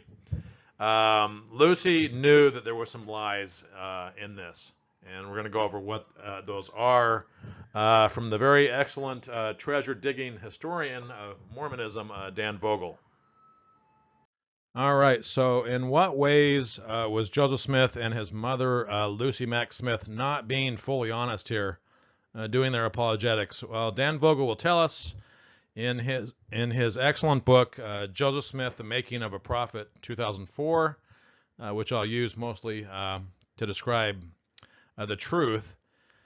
So Vogel says, despite attempts to minimize his involvement in treasure searching, Joseph Smith was in fact a leader among the treasure seers of Manchester, New York. He wasn't just a digger, he was a leader.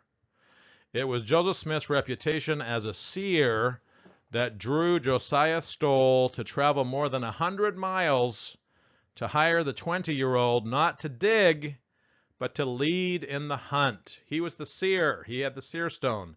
He was the one telling people where the treasure was, where to dig, etc. And pictured above is Dan Vogel. This is when he went on to Mormon Stories. Okay, Vogel continues. Besides not telling of his procurement of a seer stone from the Chase family in 1822, Joseph Smith concealed the role that he played in Stowell's treasure-digging venture in Harmony, Pennsylvania, by portraying himself as a hired hand. He concealed his role. Okay, so Joseph Smith made it sound like maybe he just worked for Josiah Stowell and his treasure digging wasn't very widespread. Vogel is going to correct that here. Same book. From November 1825 until Joseph Smith's arrest and court hearing in South Bainbridge in March of 1826, Joseph Smith was employed by Stowell and others to locate buried treasure not only in Harmony, Pennsylvania, but throughout the southern part of New York State in Broome and Shenango County. So treasure digging in all these different areas, pretty widespread. Joseph Smith didn't really admit that. Pictured above, I guess we have a court record here. The People versus Joseph Smith, the Glass Looker, March 20, 1826. It was arrested. They had a hearing. I don't think it went to trial. Vogel is going to explain more of what happened here in this court hearing. All right, Vogel continues. He's going to point out one of the errors or one of the apologetic omissions from Lucy Mack Smith. So he says, Lucy's history failed to mention that Joseph Sr.'s involvement in Pennsylvania treasure digging, which created the erroneous impression that Joseph Jr. had accompanied Stowell alone. Apparently that was not the case. It was Joseph Jr. and his father, Joseph Sr., involved in this treasure digging for Josiah Stowell in Pennsylvania. All right, Vogel continues. In fact, Joseph Smith Sr. was deeply involved in the Stowell operation as a signatory of the digger's contract. So I guess he was one of the ones who signed the money digging contract. Pictured above, we have one of the church's renditions of Joseph Smith Sr. Okay, Vogel continues. Standing over the spot, Joseph Smith looked at the stone in his hat, more than digging there, right? And corroborated Odell's assertions. Odell was the previous seer, declaring that the Spanish had indeed left behind about a ton of silver bars. Wouldn't that be nice to have a ton of silver bars? Okay, after digging for some time, Joseph Smith informed Stowell that the treasure was charmed and had slid down the hill to another location. And talks about that in the Book of Mormon too, the slippery treasures. Okay, Vogel continues. According to rumor, Joseph Smith resorted to blood sacrifice in an attempt to break the charm that held the treasure.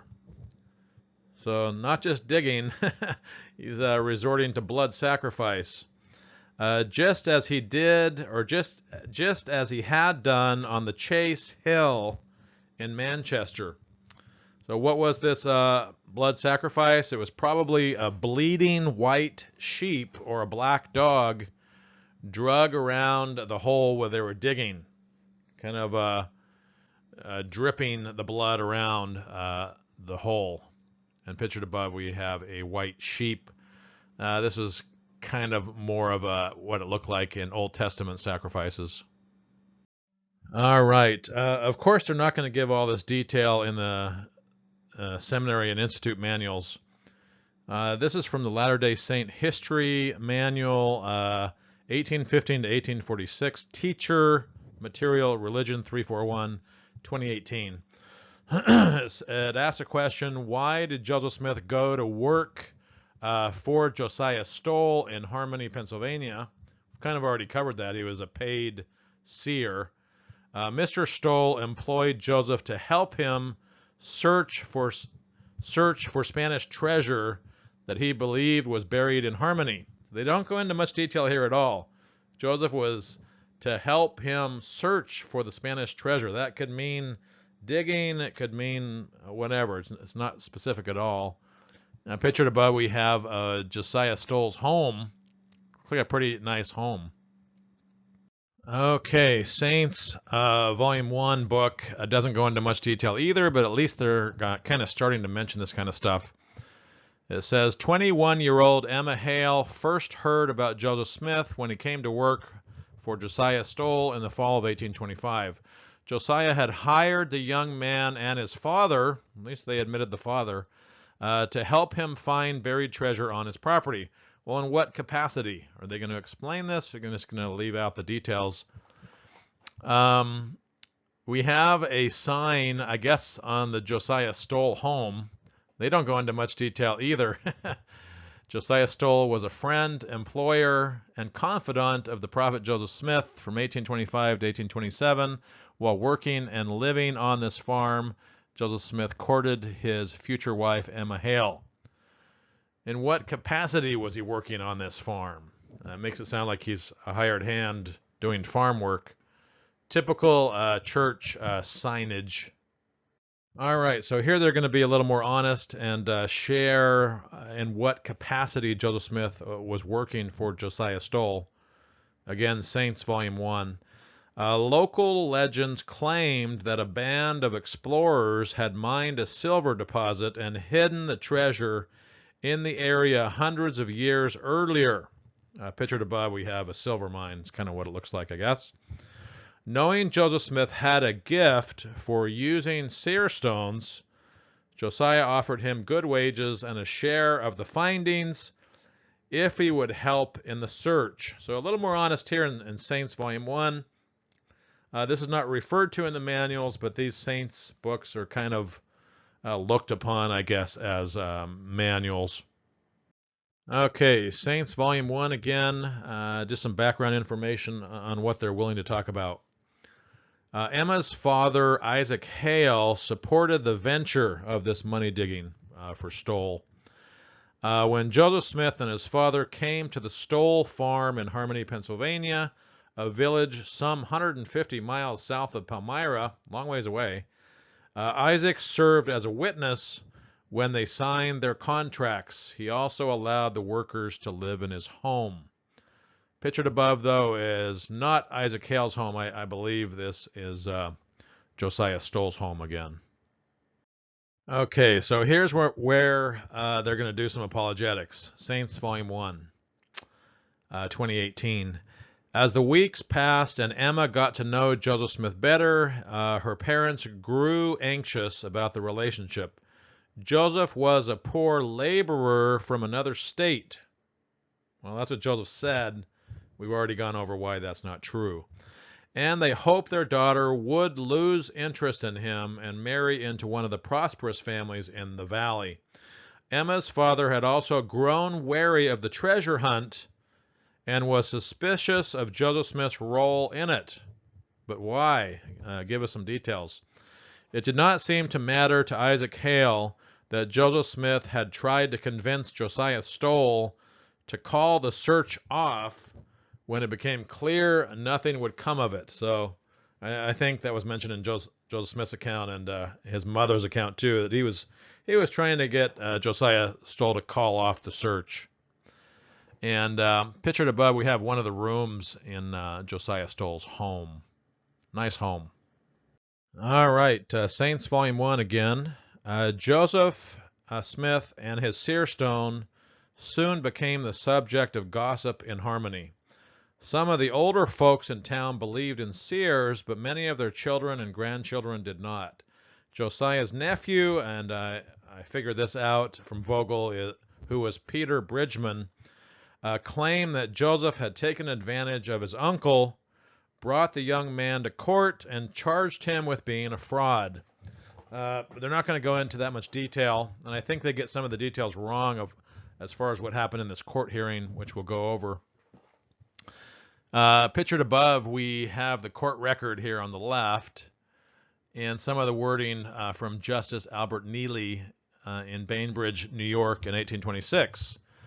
So it says on here, court bill of the March 1826 trial of Joseph Smith Jr., identified as a glass looker and arrested on charges of being a disorderly person and an impostor in regards to fraudulent treasure hunting endeavors.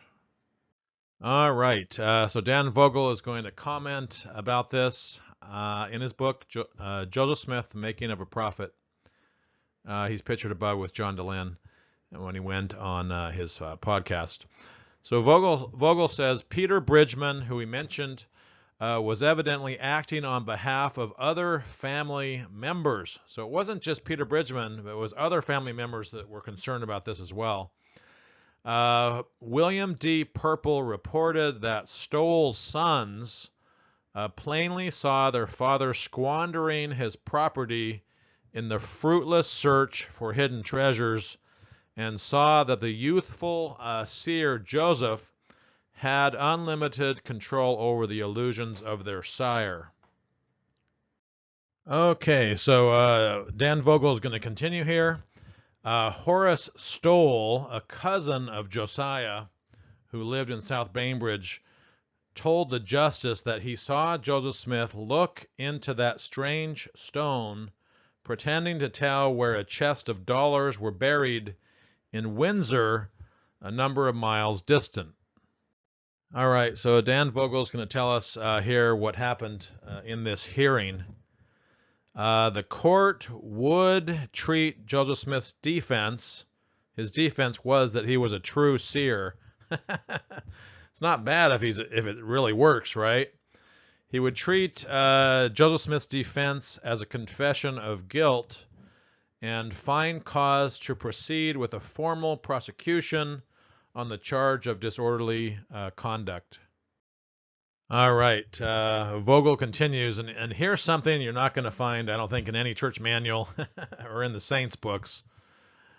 Justice Neely recorded his preliminary finding in his docket book, and Neely said, and therefore the court finds the defendant guilty. All right, so Dan Vogel continues as far as what happened in this case. He says, Justice Neely put Joseph Smith and the three material witnesses under recognizance to appear at the forthcoming Court of Special Sessions. He ordered Constable Dzang to notify the two other justices of the forthcoming case. Despite this intent, a Court of Special Sessions was never held in Joseph Smith's case. Okay, so Dan Vogel continues. Some more information here in his book, Joseph Smith, The Making of a Prophet, that's probably never going to show up in a church manual. So Vogel says, Joseph Smith must have managed to work out an off-the-record agreement with Justice Neely. Joseph Smith had good reason to negotiate, since it was becoming clear that his defense had no legal basis and a formal trial would likely result in his conviction and possible imprisonment, because as we said before, he was guilty. He would likely be convicted. Church is not going to want to mention any of that stuff, but apparently some kind of off-the-record agreement was made with Justice Neely. All right, so here's what they say about it in Saints, Volume 1, these kind of pseudo-manuals that are referenced fairly often in the regular manuals. So Saints, Volume 1 says, standing before the local judge, Justice Neely, who they don't mention, Joseph Smith explained how he had found the stone, seer stone. Joseph Sr. testified that he had constantly asked God to show them his will for Joseph's marvelous gift as a seer. So that was kind of their defense, right? Oh, he is a true seer. Finally, Josiah stood before the court and stated that Joseph had not swindled him. So it's interesting to see the details the church emphasizes here. Okay, so this is how the Saints book is going to spin this. Volume 1, 2018. Do I understand, said the judge, that you believe the prisoner Joseph Smith can see by the aid of the stone. No, Josiah Stowell insisted. I positively know it to be true that he could see by the aid of the stone. That was their defense. He was a true seer, right? So he can't be convicted. Josiah was a well-respected man in the community, and people accepted his word. It wasn't just Josiah Stowell. There was 3 material witnesses, probably some other evidence too. In the end, the hearing produced no evidence that Joseph had deceived him. No evidence that Joseph Smith had deceived Josiah Stowell. Well, there was other evidence. There was other witnesses. The judge even wrote down in his docket that Joseph Smith was guilty. The case never went to trial or whatever Dan Vogel called that. There was some kind of off-the-record deal.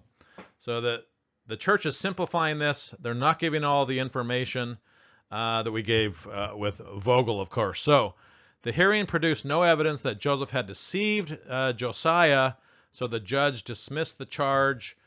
Not exactly. That's not what happened, basically. All right, a little bit more information from Saints, Volume 1. In September 1826, Joseph Smith returned to the Hill for the plates. I guess it's Hill Cumorah. But Moroni said that he was still not ready for the plates. Quit the company of the money diggers, the angel told him. So this is how they spin it too in Saints. There were wicked men among them. So the angel said, you got to quit the company of the money diggers. All right, Saints, Volume 1 again. Going to describe the golden plates in Moroni a little bit, which is really just a treasure-seeking or treasure-digging story converted into a religious context. But this is how Saints' book spins this. Joseph Smith thought about the plates as he walked. Even though he knew they were sacred, it was hard for him to resist, wondering how much they were worth.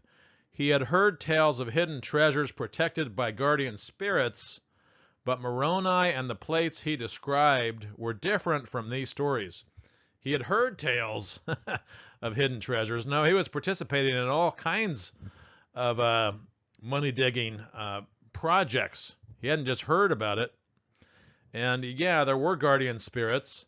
And Moroni basically served that role as a guardian spirit, but just switched over to a religious context. But they say Moroni was a heavenly messenger appointed by God to deliver the record safely to his chosen seer. And the plates were valuable not because they were gold, but because they witness of Jesus Christ. Okay, a few more miscellaneous things here, and we're going to wrap up this video. This video was quite laborious, about a month of working on this, almost every day, maybe taking 1 or 2 days off on the weekend. This manual is the Book of Mormon Seminary Teacher Manual 2017. It says that the teacher is to focus on doctrines and principles. While facts concerning history and geography may be important to establish the context of the scriptures you teach, lessons should focus on helping students identify, understand, and apply doctrines and principles of the gospel. Don't focus too much on the history and the geography. Why wouldn't they want you to do that? That could get you into trouble. That's where the controversial stuff is. Where did all this Book of Mormon stuff take place? Well, they don't even know anymore. Take care not to neglect the doctrine taught in Omni by spending too much time on history and geography. Yeah, focus on the teachings of the church. Don't focus on history and geography. All right, we're going to do what the church recommended we not do. Let's focus on geography for a minute. Book of Mormon Seminary Teacher Manual 2017 again. You may want to point out that the precise locations of places mentioned in the Book of Mormon are unknown today. We don't know where any of the locations are, really. I did a video on the 1879 edition of the Book of Mormon, which had a bunch of footnotes. I can't remember who put the footnotes in. It might have been Orson Pratt. But in this 1879 Book of Mormon, in the footnotes, they mention a lot of the geography of the Book of Mormon, where things took place.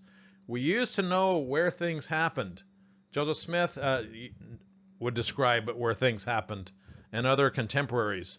But nowadays, we just don't know anywhere that any of this stuff took place. This map is intended to represent several Book of Mormon sites in relation to one another. But it's not a real map. It doesn't integrate into any real map or real globe. These are just in relation to each other. And I've seen similar maps from the church in other places too. All right. Another issue here is the Nauvoo Expositor. The church is pretty honest in this manual here. But I do have a couple problems with it. Latter-day Saint History, Teacher, Material, Religion 341, 2018 manual. They say, on June 7, 1844, apostate church members and enemies of Joseph Smith published the first and only issue of the Nauvoo Expositor, an anti-Mormon newspaper that vilified the prophet and criticized some of his revelations, teachings, and practices that had come through him, like polygamy. I don't like the language too much. Apostate church members, enemies of Joseph Smith, anti-Mormons. I don't really like using the words anti-Mormon. I prefer critics. They vilified the prophet, criticize his revelations, and make it sound as negative as possible here. But that's what you expect the church to do. So, yeah, and then they say 3 days later, the Nauvoo City Council and Joseph Smith, acting as the mayor of Nauvoo, declared the newspaper a public nuisance and ordered its destruction. So that part's pretty honest. Kind of surprised they're just willing to admit that. I guess it's not one of the super controversial things, I guess, so they kind of decided just to mention it. And this is kind of what the title or the heading of the Nauvoo Expositor look like here above. All right, moving on to another issue that they briefly mention in the manuals, the Joseph Smith translation of the Bible. How did he do it? All right, so this is from Foundations of the Restoration, Class Preparation Material, Religion 225, 2019. It's a teacher manual. In there it says, beginning in the summer of 1830, Joseph Smith began an inspired translation of the Bible. So really early on. And I think Sidney Rigdon was helping him. He did not translate the Bible from one language to another, nor did he have an original biblical manuscript to work from. Those are pretty rare, and we barely have anything. I think we have some scraps for the original biblical manuscript, and they're probably not even originals.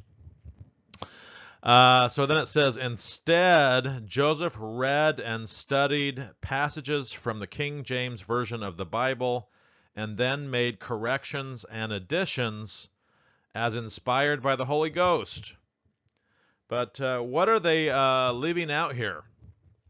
Well, there was quite a bit of research done by Haley Wilson and a Thomas Waymont at BYU. And this is what they said about their conclusions. Our research has revealed that a number of direct parallels between Joseph Smith's translation of the Bible and Adam Clarke's biblical commentary are simply too numerous and explicit to posit happenstance or coincidental overlap. So what are they saying here? They're saying that Joseph Smith used Adam Clarke's biblical commentary to do his translation of the Bible. Of course, they don't mention that here. I did a whole video on this as well. It is entitled Plagiarism in the Joseph Smith Translation of the Bible. That quotes this quote that I read and a whole lot of other information and evidence that Joseph Smith and probably Sidney Rigdon used Adam Clarke's commentary to do this translation, quote unquote. Okay, moving on to another issue that's kind of controversial amongst most Christians. It's kind of a peculiar doctrine of the Mormons.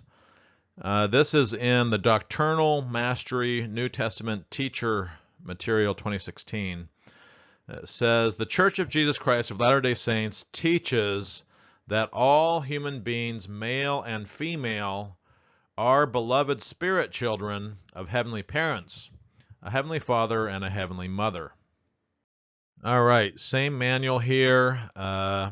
They quote from the prophet Gordon B. Hinckley from a speech he gave probably October 1991 in General Conference. So Hinckley says, Latter-day Saints direct their worship to the Heavenly Father in the name of Christ and do not pray to Heavenly Mother. President Gordon B. Hinckley said, the fact that we do not pray to our Mother in Heaven in no way belittles or denigrates her. Yeah, it's just that she's hidden. We never hear from her. There's no communication back and forth between her and her children. So I think that kind of belittles and denigrates her a bit. Okay, same manual here. Doctrinal Mastery New Testament Teacher Material 2016. Says, as with many other truths of the gospel, our present knowledge about a mother in heaven is limited. Why is that? We know so much more about God and Jesus, but we just know almost nothing about mother in heaven. Nevertheless, we have been given sufficient knowledge to appreciate the sacredness of this doctrine and to comprehend the divine pattern established for us as children of heavenly parents. This is what I always heard growing up, is she's too sacred to talk about. So there's just no communication. All right, different manual here. The Eternal Family Teacher Manual, Religion 200, 2016. They're going to quote Apostle Joseph Fielding Smith from his Answers to Gospel Questions, Volume 3, 1960. So they're quoting Smith, and he says, is it not feasible to believe that female spirits were created in the image of a mother in heaven? Okay, they also mention this in the Saints book, Volume 1, A Mother in Heaven. Says in there, well, it gives a story from Susa Young Gates. I guess that she recorded in the History of the Young Ladies Mutual Improvement Association, 1911. So Susa Young Gates says, during one of Joseph's visits, Zina asked him, I think Zina was a plural wife, Zina asked him, will I know my mother as my mother when I get over on the other side? More than that, Joseph Smith said, you will meet and become acquainted with your eternal mother, the wife of your Father in heaven. That's interesting. Okay, same source here in Saints and from Susa Young Gates. Have I then a mother in heaven? Zina asked, and Zina is pictured above. She was a plural wife of Joseph. You assuredly have, said Joseph. That is, you do have a mother in heaven. How could a father claim his title unless there were also a mother to share that parenthood? Joseph said. All right, a little bit more information in an older manual from 2000, the Latter-day Saint Woman Basic Manual for Women, Part A. They quote Spencer W. Kimball. I guess he was in Mexico, some kind of an area conference in 1973. Apostle Spencer W. Kimball, speaking to the Latter-day Saint girls in Mexico City, said, you are daughters of God. You are made in the image of our Heavenly Mother. And that brings us to the end of this video. Pretty long, 3 hours and 45 minutes, roughly. So what do you think? Do you think they're pretty honest in all of these new manuals? Do you think they're still spinning things, leaving things out? Well, you know my opinion from listening to this video. I think they are becoming a little more honest, and I think they still are spinning things and leaving a lot of things out, and still not telling the whole truth, which they probably never will be able to. Otherwise, people would lose their testimonies. So this is the strategy of the church now. This is probably the most comprehensive information about this out there. So yeah, what do you think? Leave your ideas in the comments, and I thank you for watching the Inoculation, the Goal of the Church's Latest Manuals video.